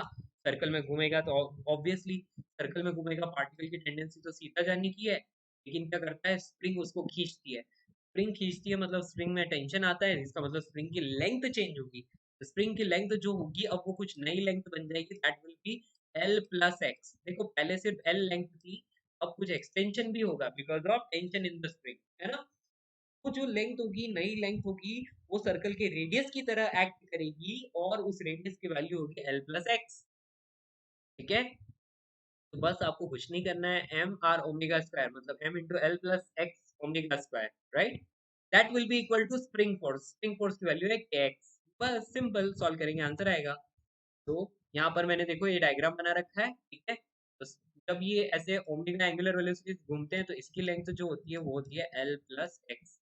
एक्स एक्सटेंशन है और एल उसकी नेचुरल लेंथ है, एल प्लस एक्स। तो मैं यहाँ पर डायरेक्टली क्या बोल सकता हूँ कि जो एफ सी होता है ना, एफ सी मतलब centripetal force, that is always equal to M R omega square. ठीक है, एम आर ओमेगा स्क्वायर। अब वैल्यू रखते हैं, एम को मैंने एम ही रख लिया, आर की जगह मैं लिखता हूँ एल प्लस एक्स। ठीक है, एल प्लस एक्स ये मैंने लिख लिया इंटू ओमेगा स्क्वायर। और एफ सी सेंट्रीपिटल फोर्स कौन प्रोवाइड कर रहा है, स्प्रिंग फोर्स प्रोवाइड कर रहा है यार। स्प्रिंग फोर्स क्या होता है, एक्स होता है, तो के इंटू एक्स। ठीक है, एक्स मतलब एक्सटेंशन। अब क्या करोगे, एक्स वाली टर्म्स को एक साथ ले लो और आंसर ले आओ, तो k minus M omega square into x. मैंने क्या किया, पहले एम को इस ब्रैकेट के अंदर हर एक से मल्टीप्लाई कर लिया, ओमेगा स्क्वायर को भी। अब एक्स वाली टर्म्स को एक साथ ले आया, तो X into K minus M omega square is equals to M into L into omega square. बस आंसर आ गया, एक्स इज इक्वल्स टू क्या आ गया, M L omega square upon K minus M omega square. so this is what, this is the value of tension in the spring। तो हमसे पूछा क्या था, हमसे क्वेश्चन में पूछा था find the tension in the spring. तो इसने तो टेंशन ही पूछा है, एक्सटेंशन पूछा ही नहीं है ना। कोई बात नहीं, हमने एक्सटेंशन भी फाइंड कर लिया है ना। एक्सटेंशन फाइंड करके आप वैल्यू रख लेंगे, कहाँ रखोगे, तो यहाँ आर की वैल्यू है ना, से क्या पूछा है, से पूछा है कि कितना फोर्स लग रहा है, तो centripetal force, centripetal force F c, f C is what, this one, m are omega square. तो एम, तो l plus x omega square नहीं करना है, एक्स की वैल्यू यहाँ से उठा के डालो, you get the answer. Okay, जैसे सॉल्व करोगे आपको आंसर मिल जाएगा। ठीक है, so this was the simple method, right. अब मैं इसका प्रॉपर सॉल्यूशन आपको दिखा देता हूँ। यहाँ पर ये आ गया circle. Okay, assume that the extension in the spring is x, right, here the centripetal force is provided by the spring, पहले ही बोला था, और centripetal force kx, right, that is m omega square l plus x, right, m r omega square ना, r की value l plus x के बराबर थी। Okay, तो x की वैल्यू आ गई m omega square l upon k minus m omega square, मैंने आपको लिखा है। एंड therefore टेंशन, टेंशन को हम लिख सकते हैं k into x, ये भी लिख सकते हो, है ना, कुछ भी करो आंसर तो सेम ही आना है, राइट। तो आपको टेंशन बतानी है, तो टेंशन की वैल्यू कितनी है, टेंशन की वैल्यू, हाँ मैंने आपको सेंट्रीपिटल फोर्स फाइंड करके बताया था, राइट। तो हमें पूछा है कि what is the tension in the string, तो दैट इज के इनटू एक्स, एक्स की वैल्यू डाल दो, you will get the answer, right. मैंने जो आपको बताया था अभी थोड़ी देर पहले, मैंने आपको सेंट्रीपिटल फोर्स कितना है ये बताया था, ठीक है ना। ओके, तो that is equal to tension only, right. Same ही थिंग आपको मिलने वाली है। ओके, तो मुझे लगता है आप लोग को अच्छे से समझ में आया होगा। देखो यहाँ पर भी देख सकते हो, चाहे m omega square l plus x लिखो, चाहे के एक्स लिखो, दोनों से आपको सेम ही वैल्यू मिलने वाली है। एक मेथड मैंने आपको बता दिया और एक यहाँ पर देख। Let's move to the next slide. I hope आपको अच्छे से समझ में आ रहा होगा, ठीक है। देखो बहुत ही सिंपल है, मैंने पहले ही आपको बोला कि सेंट्रीपिटल फोर्स अपने आप में कोई फोर्स नहीं है, वो किसी और फोर्स की वजह से आता है, राइट। जो भी जो भी फोर्स है, फोर्स को आप एम आर ओमेगा स्क्वायर या फिर m we square upon r के बराबर लिख लो, तो आपको वी ओमेगा जो भी चाहिए सब मिल जाए। तो आपको अच्छे से समझ में आया होगा, नहीं आया हो तो एक बार फिर से रिपीट करके देखिएगा, यूल गेट इट। नेक्स्ट अगला क्वेश्चन आप लोगों के सामने है। देखो आज नेक्स्ट क्या पढ़ने वाले हैं, ये हमने डायनामिक्स ऑफ सर्कुलर मोशन हम कंप्लीट कर लेंगे, पर रेडियस ऑफ कर्वेचर एक इंपॉर्टेंट टॉपिक होता है जो हमें देखना होगा। जस्ट तक हम लोग रेडियस ऑफ कर्वेचर देखने वाले हैं, और रेडियस ऑफ कर्वेचर कंप्लीट होने के बाद लोगों का ये डायनामिक्स ऑफ सर्कुलर मोशन भी कंप्लीट हो जाएगा, ठीक है। तो let us talk about this question number 7। A string takes under a load of 50 kg, है ना। एक स्ट्रिंग है जिसके ऊपर यदि 50 केजी का लोड आ जाए, 50 केजी उस पर फोर्स आ जाए या टेंशन आ जाए, तो वो टूट जाती है, ठीक है। मैं बोल सकता हूँ क्या, a string breaks under a load of 50 kg, a mass of 1 kg is attached to one end of the string 10 meter long and is rotated in a horizontal circle। और इसको क्या कर दिया, एक horizontal circle में rotate कर दिया, ठीक है। अब हमसे पूछा है कि calculate the greatest number of revolution that the mass can make in 1 second with breaking the string. कहने का मतलब ये है कि 1 सेकेंड में, है ना, विदाउट ब्रेकिंग द स्ट्रिंग का मतलब क्या है कि मतलब को हमने घुमाया और किस मैक्सिमम एंगुलर वेलोसिटी से घुमाए कि ये क्या करे, स्ट्रिंग टूटे नहीं, मतलब 50 केजी की टेंशन आ जाए, ओके। अब जो भी ओमेगा आएगा, ओमेगा क्या होता है, ओमेगा होता है नंबर ऑफ रेवोल्यूशंस पर सेकंड, राइट। तो number of revolution per second यानी कि एंगुलर वेलोसिटी मिल जाएगी हम लोग को, राइट। वहीं से हम 1 सेकंड में नंबर ऑफ रेवोल्यूशन फाइंड कर सकते हैं ना। तो हम लोग आप लोग सोचिए इसको, ठीक है। तब तक मैं पानी पीता हूँ, आपके पास 1 मिनट, आप इसको सॉल्व कीजिए क्योंकि मैं तो सॉल्व करूंगा ही।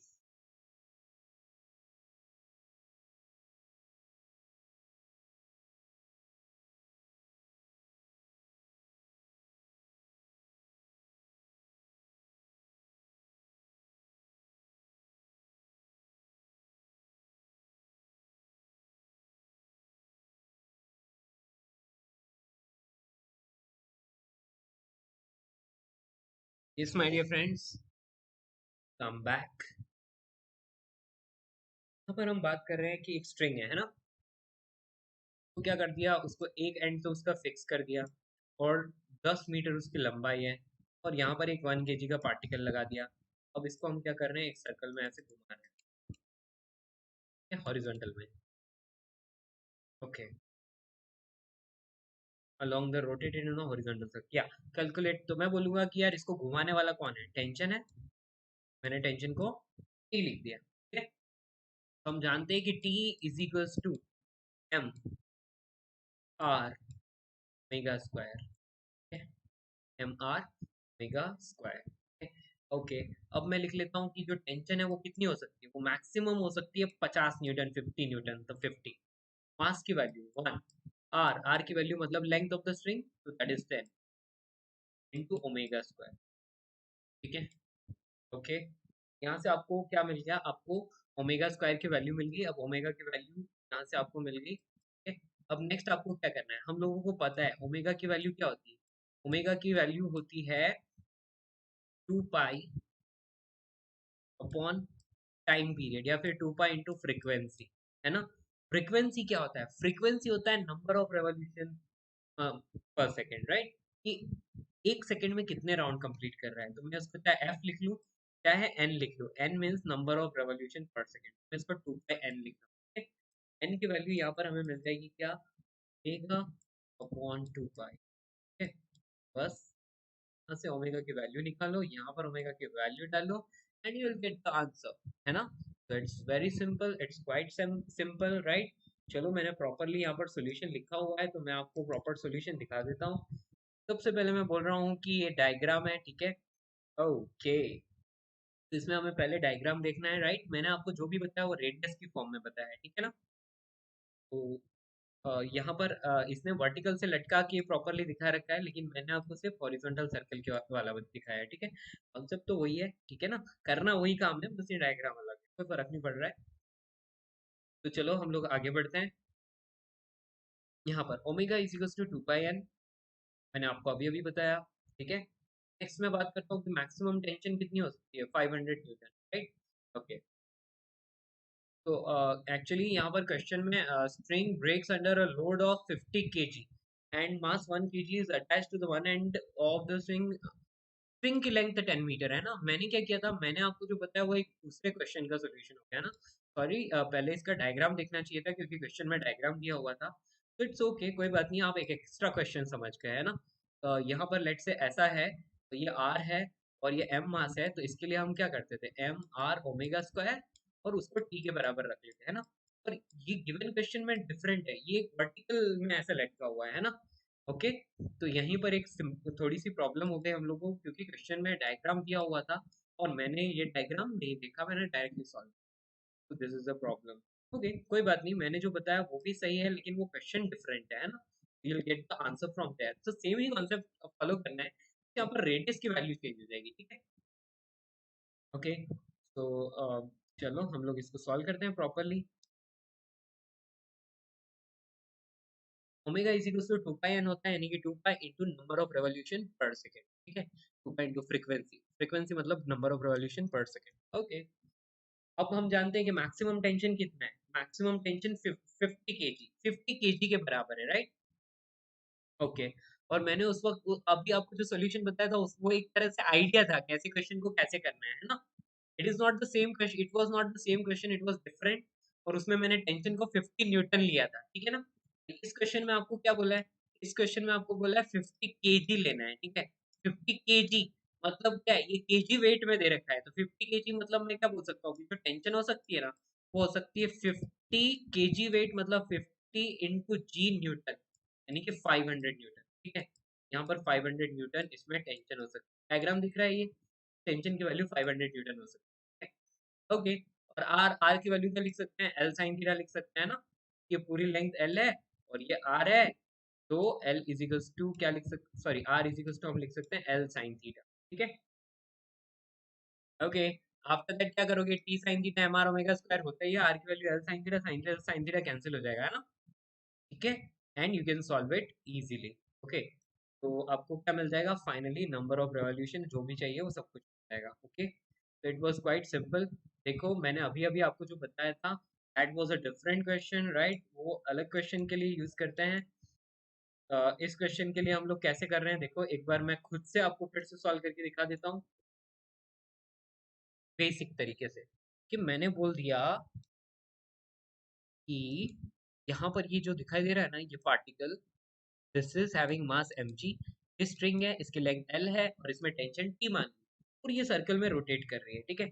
इसकी जो एंगुलर वेलोसिटी है उसको हम मान लेते हैं ओमेगा, ठीक है। अब टेंशन लगेगी, टेंशन इस स्ट्रिंग के अलोंग है, टेंशन का एक कंपोनेंट इधर आएगा, that will be equal to t sin theta, right, sin theta, जैसा कि हमने लास्ट क्वेश्चन में किया था। और एक कंपोनेंट इधर आएगा, ठीक है, so this will be equal to t cos theta. अब पूछोगे कि sir sine theta cos theta कैसे है, तो अल्टरनेट एंगल से ये वाला भी थीटा हो जाएगा, इस तरफ थीटा होता है उधर कॉस थीटा नहीं होता उधर साइन, है ना। अब वर्टिकल डायरेक्शन में टी कॉस थीटा एमजी से बैलेंस हो रहा है ना, तो हम लिख सकते हैं यहाँ पर क्या, T cos theta is equals to MG, M question में दे रखा है, जी क्वेश्चन में दे रखा है, राइट। ओके, अब या क्वेश्चन में आपको स्ट्रिंग की लेंथ दे रखी है 10, राइट। अब नेक्स्ट में क्या बोल सकता हूँ कि टी साइन थीटा जो है ना, टी साइन थीटा की वैल्यू जो है वो एम आर ओमेगा स्क्वायर के बराबर होगी, ठीक है। और आर की वैल्यू आप लिख सकते हो एल साइन थीटा, है ना। तो आर की वैल्यू एल साइन थीटा लिखोगे तो M L sine theta to omega square, value किसके बराबर हो रही है, ये टी साइन थीटा के बराबर। तो टी साइन थीटा से साइन थीटा कैंसिल हो जाएगा, तो क्या आएगा, T is equal to M, question में दिया है एल, क्वेश्चन में दिया है ओमेगा स्क्वायर, है ना। और टी की वैल्यू कितनी है, टी की value maximum tension that is 500 Newton, तो आपको ओमेगा मिल जाएगा, ठीक है। और ओमेगा को आप 2 पाई एन के बराबर रख लोगे, आपको एन की वैल्यू मिल जाएगी, and that is only the answer is right. बहुत सिंपल सा है, आप इजीली सॉल्व कर सकते हो। आपको बस क्या करना है, आपको सिंपल कॉन्सेप्ट फॉलो करना है, ठीक है। तो omega 2 pi N, T max 500 newton, और आर की वैल्यू एल साइन थीटा के बराबर होगी, और हम जानते हैं centripetal force T sine theta is equals to M omega square R, right.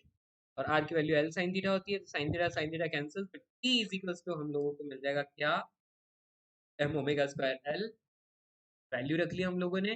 तो अब यहाँ पर T max is equals to M omega square L, तो ये टी मैक्स की वैल्यू 500 न्यूटन है, और m की वैल्यू पता है, ये भी पता है, ये भी पता है, तो आपको n max की वैल्यू मिल जाएगी, ठीक है। you'll get the answer √50/2 pi revolution per second. Okay, so this is the number of revolution per second you will get.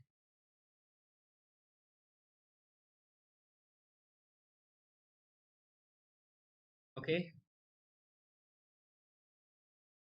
तो बेसिकली आपको फ्रीक्वेंसी फाइंड करनी थी, number of revolution per second, you got it. Question number 8 है ना। इसके बाद कितने questions बाकी हैं हमारे, ज्यादा नहीं, 2 और 3 क्वेश्चंस और बाकी है। उसके बाद हम बात करेंगे रेडियस ऑफ कर्वेचर की, ठीक है। तो let us start with question number 8। देखो बहुत ही इजी इजी क्वेश्चन है, थोड़ा सा पेशेंस रख के आप लोग लर्न कीजिए, you can do it. Okay, तो next question number 8। a boy uh, a boy welds a stone in a horizontal circle of radius 2 meter at height 4.9 meter above the ground। तो definitely इसका diagram भी question में दिया होगा। and the string breaks and the stone files off horizontally and strikes the ground at a point which is 10 meter away from the point on the ground directly below the point where the string is broken। Okay, अब बोल रखा है कि what is the magnitude of the centripetal acceleration of the stone while in the circular motion। okay, तो देखो question में आपको क्या बोला है। तो क्वेश्चन में बोला है कि स्ट्रिंग की लेंथ 2 मीटर है और जमीन से 4.9 हाइट, रेडियस 2 मीटर है सॉरी। तो ऐसे ऐसे कुछ लटक रहा होगा पार्टिकल, ऐसे और ऐसे एक सर्कल में घूम रहा होगा ऐसा। ओके, और ये उसकी रेडियस दे रखी है 2 मीटर। अब क्या, अब यहाँ से 4.9 मीटर अबोव द ग्राउंड, ये वाली हाइट जो है ना, ये 4.9 मीटर दे रखी है। अब यहाँ से क्या होता है, पार्टिकल सडनली टूट जाता है और टूट के फिर ऐसे ऐसे प्रोजेक्टाइल मोशन करके ग्राउंड में गिरता है। तो प्रोजेक्टाइल मोशन करके ग्राउंड में गिरा। एक बात याद रखेंगे कि यदि कोई भी पार्टिकल सर्कल में घूम रहा है और सडनली रस्सी कट हो जाती है ना, स्ट्रिंग कट हो जाती है, तो पार्टिकल टेंजेंशियल डायरेक्शन में मूव करता है। Remember, particle will move tangentially, ठीक है। तो पार्टिकल क्योंकि इसकी टेंडेंसी होती है जिस डायरेक्शन में जा रहा है उसी में जाता रहेगा। किसी भी इंस्टेंट पर वेलोसिटी की डायरेक्शन टेंजेंशियल होती है। स्प्रिंग कट करने के बाद कोई सेंट्रीपिटल फोर्स रहता ही नहीं है, तो ये टेंजेंशियल डायरेक्शन में प्रोजेक्टाइल मोशन कर लेता है, तो टेंजेंशियल डायरेक्शन में ही जाता है और नीचे जाता है ऐसे। जब भी कोई प्रोजेक्टाइल मोशन होती है तो हमें चाहिए होता है टाइम ऑफ फ्लाइट, है ना। तो टाइम ऑफ फ्लाइट की वैल्यू होती है हॉरिजॉन्टल प्रोजेक्टाइल के लिए √2h/g, ठीक है। और हॉरिजॉन्टल रेंज वो होती है क्या, horizontal velocity into time of flight. Simple आ जाएगा। चलो सॉल्व करते हैं, मैंने आपको रफली बता ही दिया है। तो देखो यहाँ पर इसका प्रॉपर डायग्राम दे रखा है ना। यहाँ पर ये क्वेश्चन में ऐसे कौन बना, तो ऐसे सर्कल ऐसे घूम रहा है, लाइक सर्कुलर पाथ ये है, 2 मीटर रेडियस है, राइट। ये टेंशन है, कोई फर्क नहीं पड़ता। लेट से पार्टिकल जो है ना वो इस पॉइंट पर आकर रस्सी टूट है। यहाँ से पार्टिकल जो दिख रहा है, देखो इसका पाथ दिख रहा है ऐसे, प्रोजेक्टाइल पाथ फॉलो करता हुआ ग्राउंड में जाकर गिरता है। ये हॉरिजॉन्टल रेंज दे रखी है कितनी, 10 मीटर। हॉरिजॉन्टल रेंज आपको ऑलरेडी दे रखी है 10 मीटर। आपको पूछा है कि इसका जो सेंट्रीपिटल एक्सेलरेशन है वो कितना है, यही पूछा है। एक मिनट देख लेते हैं क्या पूछा है। हमसे पूछा है कि what is the magnitude of centripetal acceleration. तो सेंट्रीपिटल एक्सेलरेशन होता है v²/r, है ना। तो मतलब बेसिकली हमें यहाँ पर क्या फाइंड करना है, हमें v की वैल्यू फाइंड करनी है। चलो करते हैं, ठीक है। सबसे पहली बात कि पार्टिकल ऐसे नीचे जाकर गिर रहा है, हाइट क्या है 4.9, तो मुझे पता है टाइम ऑफ फ्लाइट जो होता है that is √2h/g, √2h/g। g की वैल्यू देखो ये 4.9 है, तो मैं क्या कर सकता हूँ 9.8 यूज कर सकता हूँ। तो 2 इंटू 4.9 मतलब 9.8 डिवाइड बाई 9.8 क्या मिलेगा 1। तो time of flight is 1 second. अब जानते हैं कि horizontal range that is what, horizontal velocity into time of light, ये होता है हॉरिजॉन्टल प्रोजेक्टाइल में। एक्स की वैल्यू क्वेश्चन में दे रखी है 10 मीटर, देखो ये रही horizontal range 10 metre. 10 metre is equals to V X, जो कि मुझे पता नहीं है, और into time of light, time of light is 1।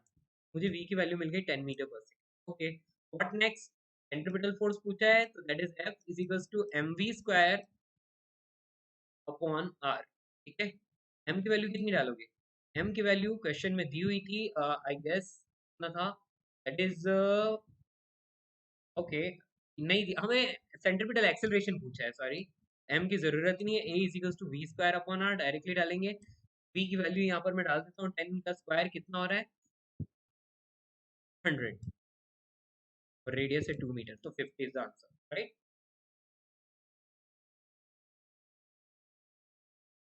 50 metre per second square is the tangential accel, sorry centripetal acceleration. Okay, यही आपको करना था, कुछ नहीं, बहुत ही सिंपल है, आप लोग सीख गए होंगे। तो यहाँ पर देखो सबसे पहले आ रहा है time of flight, that is under root 2h/g, है ना, कि हॉरिजॉन्टल प्रोजेक्टाइल में फ्री फॉलिंग के बराबर ही टाइम लगता है पार्टिकल के, अंडर रूट 2h/g। एच की वैल्यू क्या लिखोगे, 4.9 लिखोगे ऑब्वियसली, क्योंकि यहाँ से यहाँ तक आ रहा है, मतलब ये वाली हाइट आ रहा है ना। तो 1 second. Next v into T is equal to X, है ना, तो वो x की वैल्यू 10 मीटर दे रखी है, तो वैल्यू v की आ जाएगी। Okay, and you will get the a is equal to v square upon r 50 metre per second. आपको सेंट्रीपिटल एक्सेलरेशन मिल गया। बेसिकली हमने क्या देखा कि यार वही घिसे पिटे फॉर्मूलाज हैं, फॉर्मूलाज में वैल्यू रखो, आंसर लाओ, बस पता चलना चाहिए कि कब कौन सा फॉर्मूला यूज करना है, ठीक है ना। सॉरी। तो बेसिकली देखा जाए तो डायनामिक्स ऑफ सर्कुलर मोशन जो है वो बहुत बहुत आसान है, बाकी सब आप पर डिपेंड करता है कि आप कितनी मेहनत करते हैं, है ना। तो टीचर तो पढ़ाई देता है, टीचर का काम है पढ़ाना, पढ़ाने के बाद क्या आप सीख गए, यस आप एक बार थ्योरी सीख सकते हो, लेकिन ह्यूमन माइंड है, भूलने की टेंडेंसी होती है, टाइम टू टाइम रिवीजन होना चाहिए, प्रॉपर नोट्स बनाने चाहिए, है ना। तो आप जब लेक्चर देख रहे हो आप, तो प्रॉपरली नोट्स बनाइए आप, है ना। लेक्चर को बीच में रोक सकते हैं आप लोग, आराम आराम से लिखकर चल सकते हैं, ठीक है। प्रॉपर नोट्स आपके होंगे तभी आप कर पाओगे, उसके बाद सब कुछ होने के बाद आप क्या करोगे, क्वेश्चन प्रैक्टिस कहाँ से करोगे। तो एक तो हमने बताया कि अनअकैडमी सब्सक्रिप्शन, राइट, इसके अलावा आप कुछ बुक्स भी फॉलो कर सकते हैं, जैसे एच सी वर्मा फॉलो कर सकते हैं, राइट। इसी तरह से नीट के लिए आर्यन की बुक्स भी आती हैं, तो बहुत सारी बुक्स हैं आप फॉलो कर सकते हैं। इंगेज भी एक बुक है, राइट। तो बहुत सारी बुक्स अवेलेबल हैं, कोई सी भी बुक सॉल्व करो, क्वेश्चंस होने चाहिए उसमें और एरर्स नहीं होनी चाहिए, राइट। तो आपकी बेसिकली क्वेश्चन की कॉन्सेप्ट की प्रैक्टिस हो रही है, मीन्स आप अच्छे से कर पा रहे हैं, ठीक है। यस, बट आप नीट की तैयारी कर रहे हो, जेई एडवांस की बुक लेके मत बैठना, नहीं तो आपका टाइम वेस्ट हो जाएगा, ओके। और कॉन्फिडेंस भी गेन नहीं कर पाओगे, क्योंकि क्वेश्चंस डिफिकल्ट होंगे और आपको तो इजी क्वेश्चंस आते हैं, ठीक है। तो next question number 9, a hemispherical ball of radius r is rotating about its axis of symmetry which is kept vertical।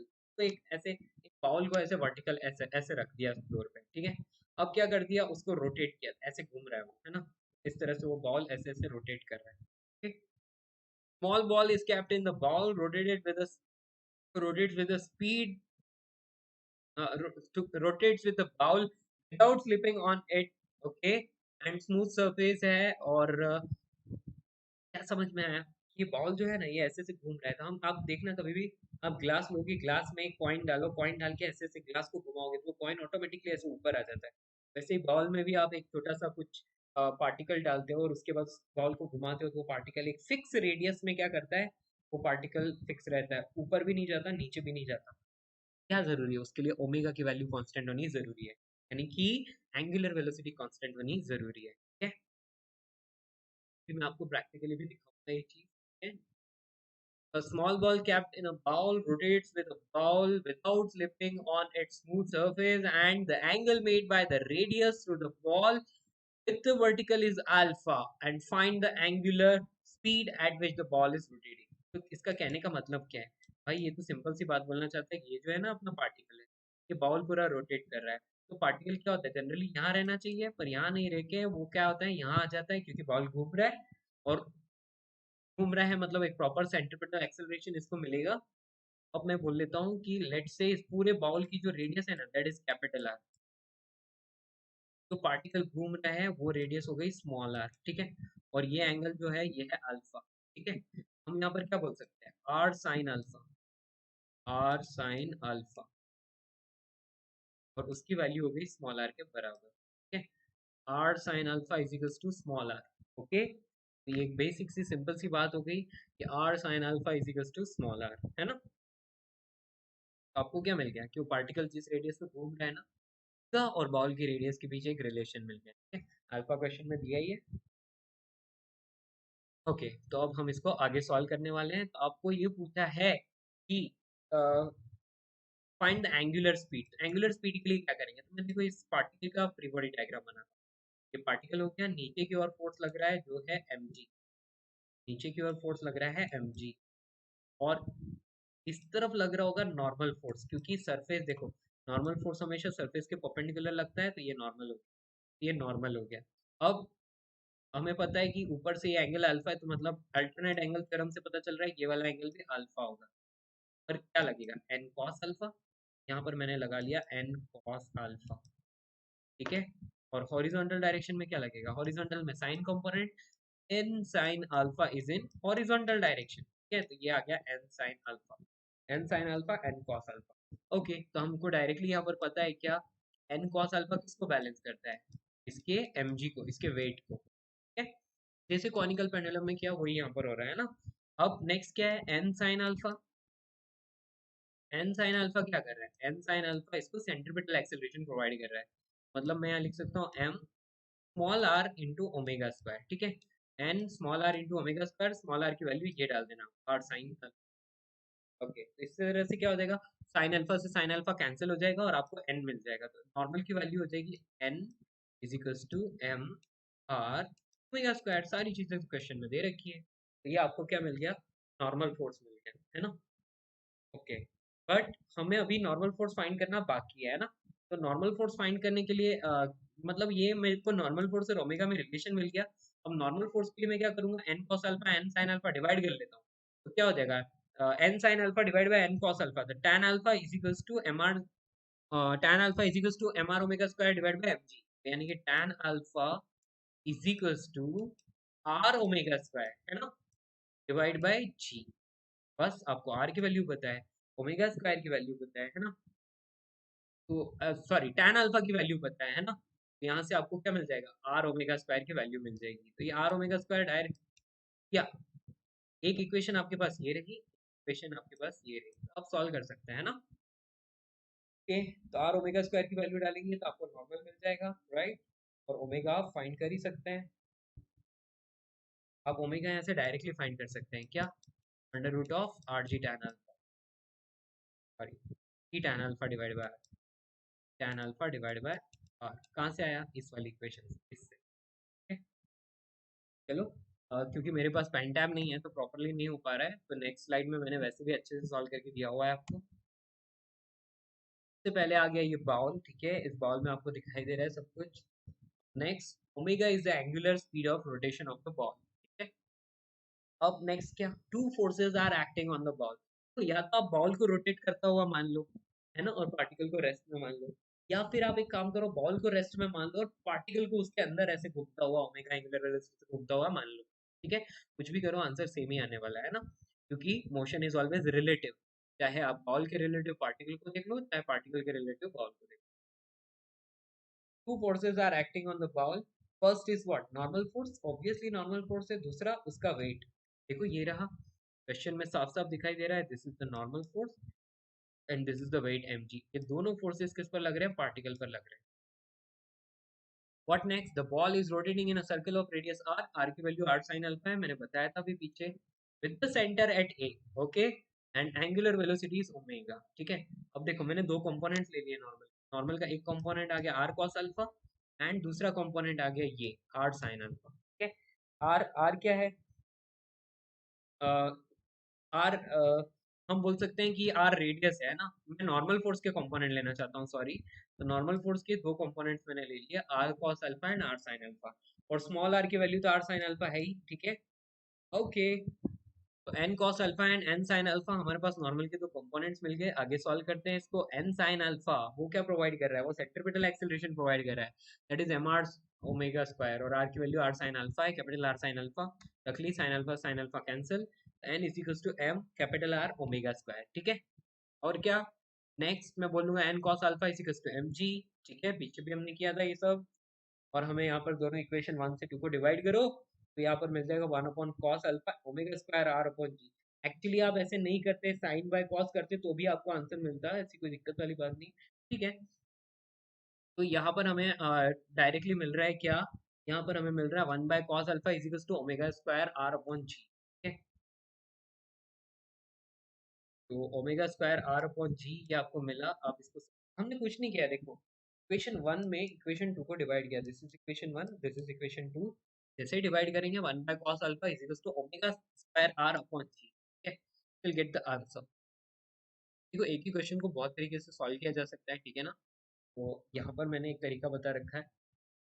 तो यहाँ पर डायरेक्टली ओमेगा की वैल्यू आपको मिल गई जी अपॉन आर कॉस अल्फा, ठीक है, दिस इज द आंसर। और उधर पीछे जो मैंने आंसर बताया था वो आर की फॉर्म में था, मतलब स्मॉल आर की फॉर्म में था, है ना। टैन अल्फा वाला जो आंसर आ रहा था वो स्मॉल आर की फॉर्म। तो आप जैसे ही उसमें स्मॉल आर की value capital R sine alpha रखते तो आपको वैसे भी यही आंसर मिलने वाला था। ओके, तो this is the final answer you got.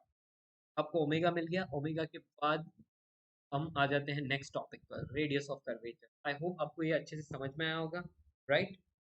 तो आप लोग ये बहुत अच्छे से समझ चुके होंगे, ठीक है।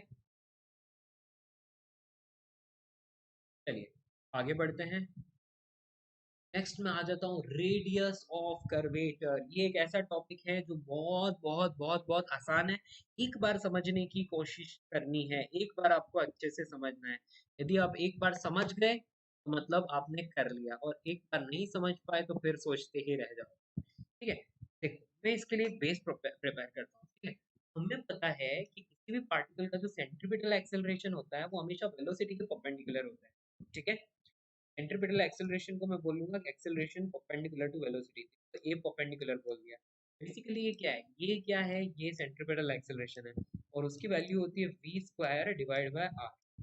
ये मैंने लिख लिया V square divide by R, okay. ये perpendicular is equal to we square upon that's it. मुझे क्या चाहिए, मुझे चाहिए कि जिस सर्कल में पार्टिकल घूम रहा है उसकी रेडियस क्या है। तो आर इज इक्वल टू मैं बोलूंगा V square upon A perpendicular. And what is A perpendicular? A perpendicular is component of acceleration perpendicular to velocity.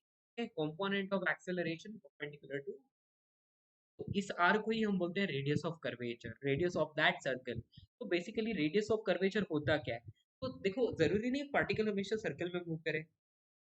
Particle can move along any curved path. कभी कभी भी particle curved path में घूम रहा है, किसी एक इंस्टेंट पर पार्टिकल को ऑब्जर्व कीजिए। जिस पॉइंट पर पार्टिकल है वहां पर एक सर्कल अज्यूम कीजिए। क्या अज्यूम करोगे? एक सर्कल, है ना। वहां पर जो वेलोसिटी की डायरेक्शन है ना, उस वेलोसिटी की डायरेक्शन को टेंजेंट मानकर एक सर्कल ड्रॉ कीजिए। उस सर्कल की जो भी रेडियस आएगी ना, that is the radius of curvature of the path at that point, okay. तो यहाँ पर प्रॉपरली मैंने आपको जैसे डेफिनेशन बताई है, वही डेफिनेशन यहाँ पर लिखी हुई है। Any curved path can be assumed to be made of infinite circular arcs. मैंने बोला ना कि कर्व्ड पाथ है, जिस पॉइंट पर पार्टिकल है वहां पर वेलोसिटी को क्या मान लो, एक टेंजेंट मान के वहां पर एक कर्व ड्रॉ करो, है ना। मतलब सर्कल ड्रॉ करो, ठीक है। ऐसा क्या हर एक पॉइंट पर एक सर्कल ड्रॉ किया जा सकता है। तो मैं बोलूंगा छोटे छोटे छोटे छोटे सर्कुलर आर्क्स मिलके क्या बना रहे हैं, कर्व्ड पाथ बना रहे हैं, है ना। तो उन्हीं छोटे छोटे सर्कल की जो रेडियस होती है उसको हम बोलते हैं रेडियस ऑफ कर्वेचर, है ना। Any curve path can be assume to be made of infinite circular arcs. Radius of curvature at a point is the radius of the circular arc at a particular point which fits the curve at that point. तो इसका कहने का मतलब क्या है? Language तो मैंने यहाँ पर लिखी हुई है ना, और आपको समझ में ये तभी आने वाला है जब आप क्या करोगे। और जस्ट अ मिनट, यहाँ पर मुझे हाइलाइटर लेने दो।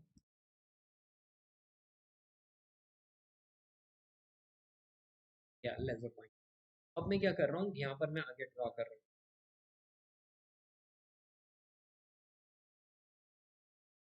ये आया फर्स्ट सेकंड। देखो पार्टिकल जो है ना, पार्टिकल इस कर्व्ड पाथ पे जा रहा है, ऐसे ऐसे ऐसे। जब पार्टिकल इस पॉइंट पर पहुंचा तो ये वेलोसिटी की डायरेक्शन है, इसको टेंजेंट मानकर मैं यहाँ पर एक सर्कल खींच। जैसे ही एक सर्कल खींचा तो इस सर्कल की जो भी रेडियस होगी ना, वो इस पॉइंट पर रेडियस ऑफ कर्वेचर होगी, ठीक है। इस पर्टिकुलर पॉइंट पर रेडियस ऑफ कर्वेचर होगी, ठीक है। पार्टिकल यहाँ से आगे निकल गया, पार्टिकल लेट से यहाँ आ गया। जब पार्टिकल यहाँ आता है तो यहाँ पर मैं इस वेलोसिटी को की डायरेक्शन को टेंजेंट मानकर एक और सर्कल ड्रॉ करता हूँ। देखो ऐसा सर्कल में, है ना। तो इस पॉइंट पर रेडियस ऑफ कर्वेचर हो गई इस सर्कल की रेडियस, ठीक है। ये सर्कल ओरिजिनल नहीं है, ये इमेजिनरी सर्कल है, ठीक है ना। वेलोसिटी की डायरेक्शन को टेंजेंट मानकर यहाँ पर मैंने क्या किया, एक सर्कल ड्रॉ किया, right. And the radius of the circle is called what? Radius of curvature of the path at this. उसके बाद देखो ये थर्ड पॉइंट दिखाई दे रहा है, कौन सा? पार्टिकल यहाँ आ गया, वेलोसिटी की डायरेक्शन ऐसे है, यहाँ पर मैं ड्रॉ करता हूँ तो देखो ऐसा सर्कल आता है, ऐसा सर्कल आता है, तो देखो ये उसकी रेडियस हो गई are. So this r is called radius of curvature of this path at this point. Okay, जहाँ पर लेजर है ना उस पॉइंट पर, ठीक है। यस, देखो यही होती है रेडियस ऑफ कर्वेचर और कुछ किसी भी कर्व्ड पाथ को इनफाइनाइट छोटे छोटे सर्कुलर कर्व से बना हुआ आर्क से बना हुआ मान सकते हैं, और उन सर्कुलर आर्क की जो रेडियस होगी वही रेडियस ऑफ, ओके।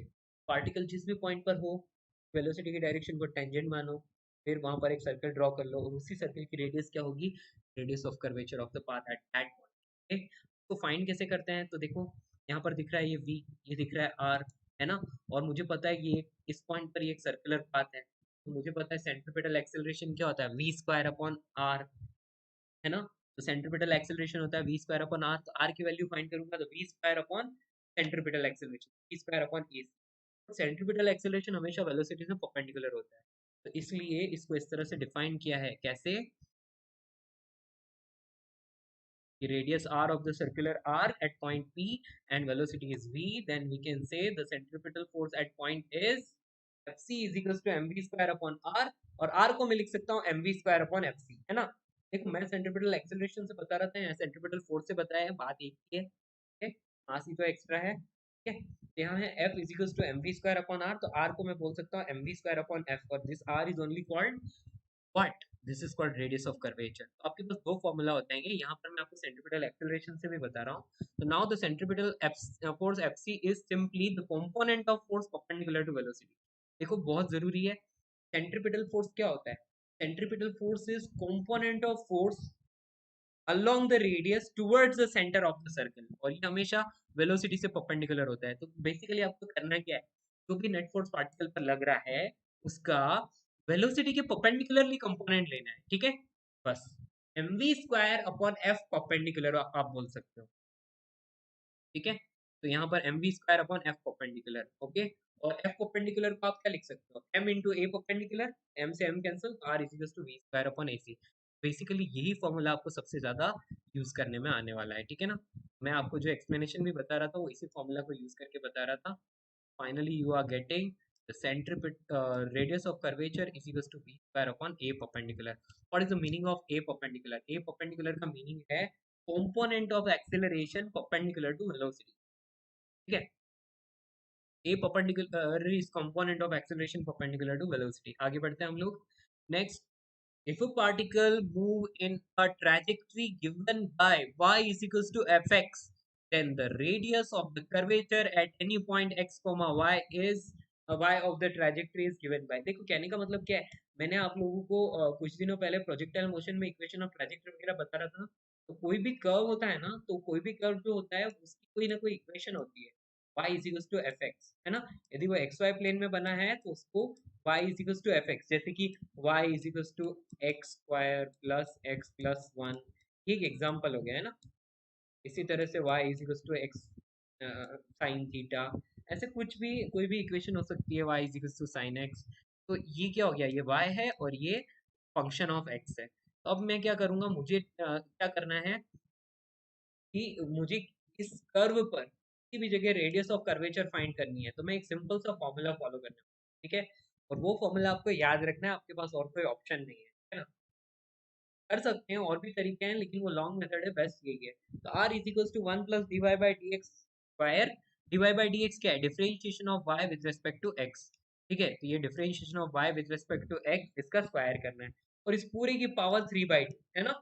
पूरे का क्यूब करना है और उसके बाद पूरे का रूट करना है और उसको क्यूब करना है, ठीक है।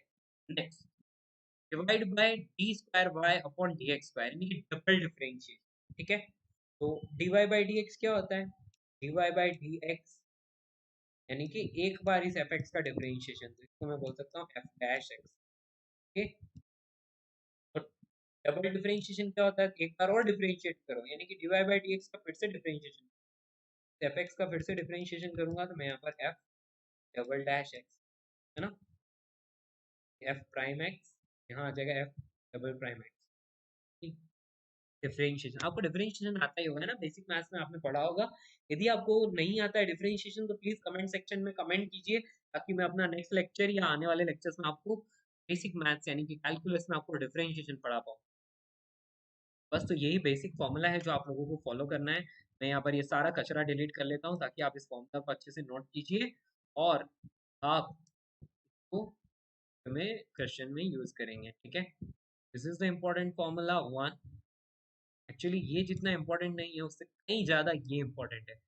ये फॉर्मूला तो हमेशा याद रखने का है, ठीक है। दोनों सेम ही है, बस इसमें मास और फोर्स आ रहा है और उसमें एक्सेलरेशन, मास नहीं आ रहा है, उसमें एक्सेलरेशन आ रहा है। These are the two formulas you need to remember. This is all about radius of curvature. तो जैसे कि मैंने आपको बोला कि radius of curvature ये है। Yes मेरे दोस्तों, please use my code Rahul D and get additional 10% discount and in subscription fee. जरूरी नहीं है कि आप मुझसे ही पढ़ें, यदि आपको मेरे लेक्चर्स अच्छा लग रहा है तो आप मुझसे पढ़ सकते हैं। और यदि आपको कोई बेस्ट एजुकेटर्स चाहिए, मतलब टॉप एजुकेटर्स जो हैं जिनकी रेटिंग्स अच्छी हैं, जिनके बहुत सारे फॉलोअर्स हैं, वो सब आपको चाहिए तो आप उनके लेक्चर्स भी देख सकते हैं। वहाँ कोई रेस्ट्रिक्शन नहीं होगी और आपको कोई नुकसान नहीं है। 32,400 रुपीज़, यानी कि आप देखो तो आपको यदि आप इसको देखो तो आपको मंथली कितना पड़ रहा है, आपको मंथली 3,000 रुपीज से भी कम पड़ रहा है ना। ओके, पर डे यदि आपको देखा जाए तो per day it is less than 100 rupees, है ना। सॉरी, 32,200 जो है वो 2 इयर्स की फी है ना। यस, पर मंथ आपको बहुत कम पड़ रहा है, 1,500 से भी काफी कम पड़ रहा है। एक दिन को आपको ऑलमोस्ट 45 रुपीज के आसपास पड़ रहा है, ठीक है ना। It is that much convenient, it is that much cheaper for you and anyone can afford it, right? तो 45 रुपीज पर डे का हिसाब है, यहाँ पे कर सकते हो, इतना इन्वेस्ट कर सकते हो, कोई नुकसान नहीं है और आप डेफिनेटली नीट क्रैक करोगे कि आप हमें फॉलो करना है। So let's move to the next example. A particle of mass m is projected with the speed u at an angle theta with the horizontal. Find the radius of curvature of the path traced out by the particle at the point of projection and also at the highest point. तो देखो, ये मैंने एक particle ऐसे project कर लिया, ऐसे, ठीक है। सॉरी, बैक जाते हैं, थोड़ा सा थोड़ा अच्छा बनाना चाहिए, बहुत बेकार बन गया। Let's say this is the projectile path,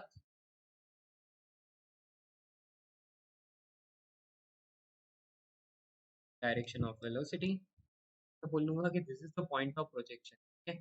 ये पॉइंट ऑफ प्रोजेक्शन हो गया। अब मुझे क्या करना है कि इस पॉइंट पर रेडियस ऑफ कर्वेचर फाइंड करनी है। मैं जानता हूँ रेडियस ऑफ कर्वेचर का जो फॉर्मूला होता है ना, R is equal to we square upon A perpendicular होता है, यानी कि एक्सेलरेशन परपेंडिकुलर टू वेलोसिटी। ये वेलोसिटी की डायरेक्शन है और इनिशियल वेलोसिटी यू है, तो ये यू निकली। अब यू के परपेंडिकुलर तो मैं एक काम करता हूँ, तो एक्सेलरेशन है ना वो नीचे है, and that is what acceleration due to gravity. Okay, okay, ये है थीटा एंगल। मैं क्या करूंगा, मैं परपेंडिकुलरली ऐसे वेलोसिटी के परपेंडिकुलर खींच लेता हूँ ऐसा। ये थीटा, ये 90 माइनस थीटा, ये फिर से थीटा, ये फिर से थीटा। तो यहाँ पर क्या आ जाएगा, यहाँ पर परपेंडिकुलर एक्सेलरेशन आ गया, वो that is what g cos theta, g cos। Okay, you got the answer what r is equals to v की जगह क्या आएगा, u square upon t cos, और angle of projection is theta, so cos थीटा। This is the angle of projection at the point, sorry, this is the radius of curvature at point of projection, ठीक है। देखो बहुत ही simple है, acceleration होता है उसका एक्सेलरेशन ड्यू टू ग्रेविटी, और उसका मुझे क्या करना है, वेलोसिटी के परपेंडिकुलर कंपोनेंट लेना है ना। तो मैं यहाँ पर ड्रॉ कर लेता हूँ, ये थीटा, तो ये 90 माइनस थीटा है ना, ये जस्ट मैंने परपेंडिकुलर खींचा है यहाँ पर। ये वाला एंगल कितना होगा, ये वाला फिर से थीटा होगा ऑब्वियसली, ये थीटा है, मतलब यहाँ पर g cos theta. Okay, you are getting r is equals to u square upon g cos theta. That's it. So this is the answer, है ना। आई होप आपको समझ में आएगा। बेसिकली आपको कंपोनेंट लेना आता ही होगा, तभी ये हो पाएगा। यदि आपको कंपोनेंट लेना नहीं आता है तो आप कमेंट सेक्शन में आप अच्छे से मेंशन कीजिए, ताकि मैं आप लोगों के लिए एक लेक्चर लेकर आऊँ जिसमें ये चीज़ आपको मैं समझा पाऊंगा, ठीक है। रेस करता हूँ, प्रॉपर सॉल्यूशन हम देख लेते हैं इसका। सबसे पहले देखो डायग्राम आ गया, x axis y axis and projectile path दिखा रखा है, थीटा एंगल पर यू वेलोसिटी है। अब मैंने क्या किया, यू के एक परपेंडिकुलर खींचा और नीचे की ओर फोर्स क्या लग रहा है, नीचे की ओर फोर्स को मैंने जो बताई थी एक्सप्लेनेशन, वो एक्सेलरेशन की हेल्प से बताई थी। यहाँ पर फोर्स से आ रहा है, force is equal to M g, f perpendicular क्या आ गया, एम जी कॉस थीटा। तो बस वही आपको करना है क्या, कि r is equal to M we square, है ना। कि आप मास यूज कर रहे हो तो आपको नीचे फोर्स लगाना पड़ेगा ना, एफ परपेंडिकुलर, एफ परपेंडिकुलर की वैल्यू कितनी है, m g cos theta. Answer वही आने वाला है, एम से एम कैंसिल हो जाएगा, b square upon g cos theta. The same answer जो मैंने आपको बोला था वही आपको मिलने वाला है, ठीक है। ओके, चलो बढ़ते हैं। सबसे पहले मैंने लिख लिया at point of projection r is equal to M we square upon f perpendicular, और एफ परपेंडिकुलर की value m g cos theta है, M we square upon f cos, sorry m g cos theta, ठीक है। R is equal to u square upon g cos theta, वही answer मिला जो मैंने थोड़ी देर पहले आपको बताया था। Okay, yes. तो नेक्स्ट, अब हमें बताना है हाईएस्ट पॉइंट पर क्या होगा। चलो हाईएस्ट पॉइंट भी मैं आपको सॉल्व करके बताता हूँ। क्या आ गया हाईएस्ट पॉइंट पर, हाईएस्ट पॉइंट पर वेलोसिटी इधर होती है, कितनी होती है, हाईएस्ट पॉइंट पर वेलोसिटी की वैल्यू होती है हॉरिजॉन्टल वेलोसिटी, यानी कि u cos थीटा के बराबर। सबको याद होगा प्रोजेक्टाइल में हम लोगों ने बताया था आपको कि velocity in horizontal direction always remains constant and that is equal to u cos theta, ठीक है।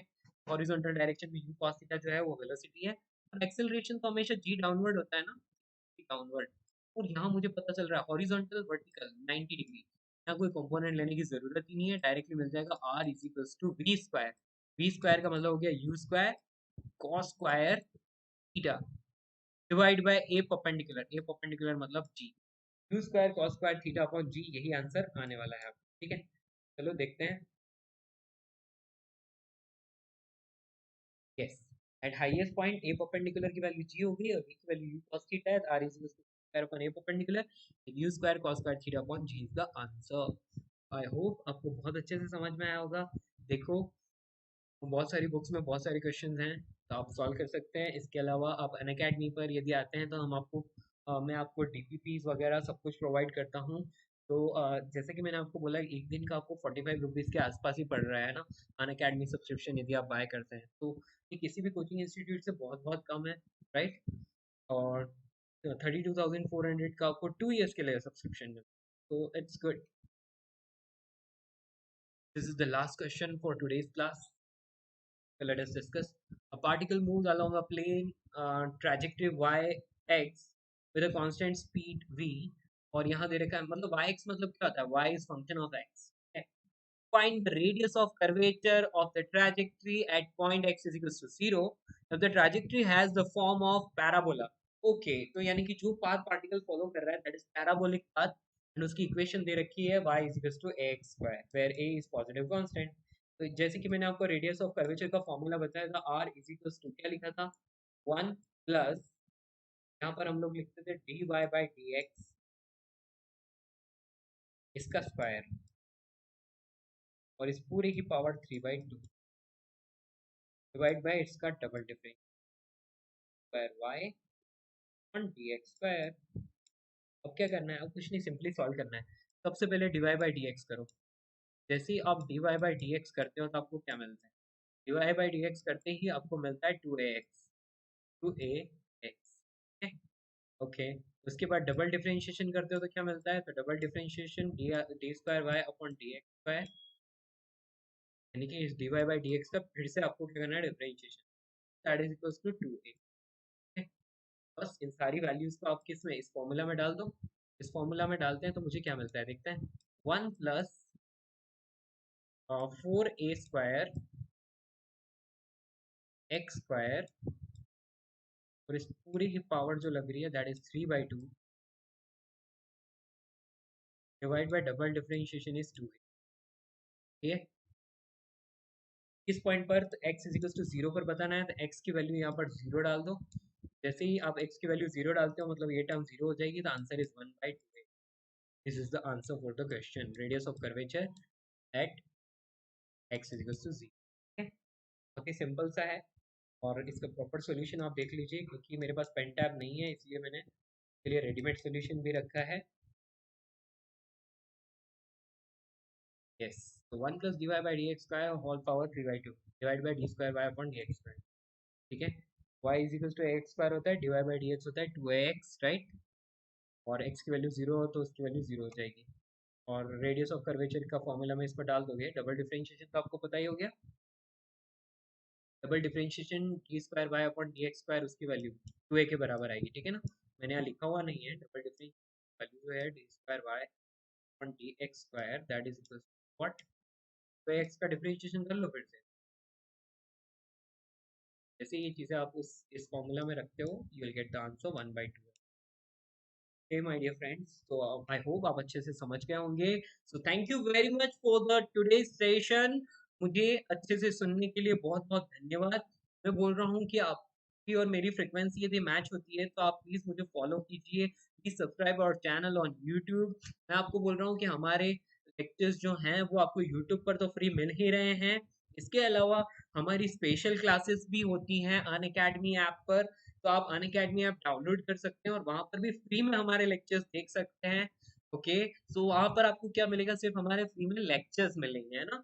बाकी यदि आपको प्रॉपर पीपीटीज कंटेंट, डीपीपीज मतलब डेली प्रैक्टिस प्रॉब्लम्स, एंड आपको और बहुत ढेर सारे क्वेश्चंस चाहिए, गाइडेंस चाहिए, एजुकेटर से टच में रहना है और अच्छे से हर एक स्टेप पर आपको हमारी गाइडेंस चाहिए, नीट को क्रैक करना है, तो please use my code RAHULD and by the Unacademy subscription. You will get the 10% discount if you use my code Rahul D. यही कोड जो है आपको यूज करना है और आप लोगों को अनअकैडमी में 10% डिस्काउंट मिलेगा 2 years के लिए। फी आपको सिर्फ पे करना होगा 32,400 रुपीज। मैं बोल रहा हूँ बच्चों की ये बहुत ही कम है किसी भी कोचिंग इंस्टीट्यूट से। इसमें आपको फिजिक्स, केमिस्ट्री, बायो तीनों ही सब्जेक्ट्स मिल रही हैं। और यदि आप 1 year के लिए लेते हो तो आपको पे करना होगा 27,000 रुपीज मात्र। ये बहुत ही कम फी है और इतना तो आप वैसे ही खर्च कर देते हो यार। तो 27,000 रुपीज में यदि आप 1 year के लिए ज्वाइन कर सकते हो किसी भी कोचिंग इंस्टीट्यूट से, बहुत बहुत कम। और यहाँ सिर्फ फिजिक्स नहीं मिल रही, आपको फिजिक्स, केमिस्ट्री, बायो तीनों ही सब्जेक्ट मिल रही है। You must buy it.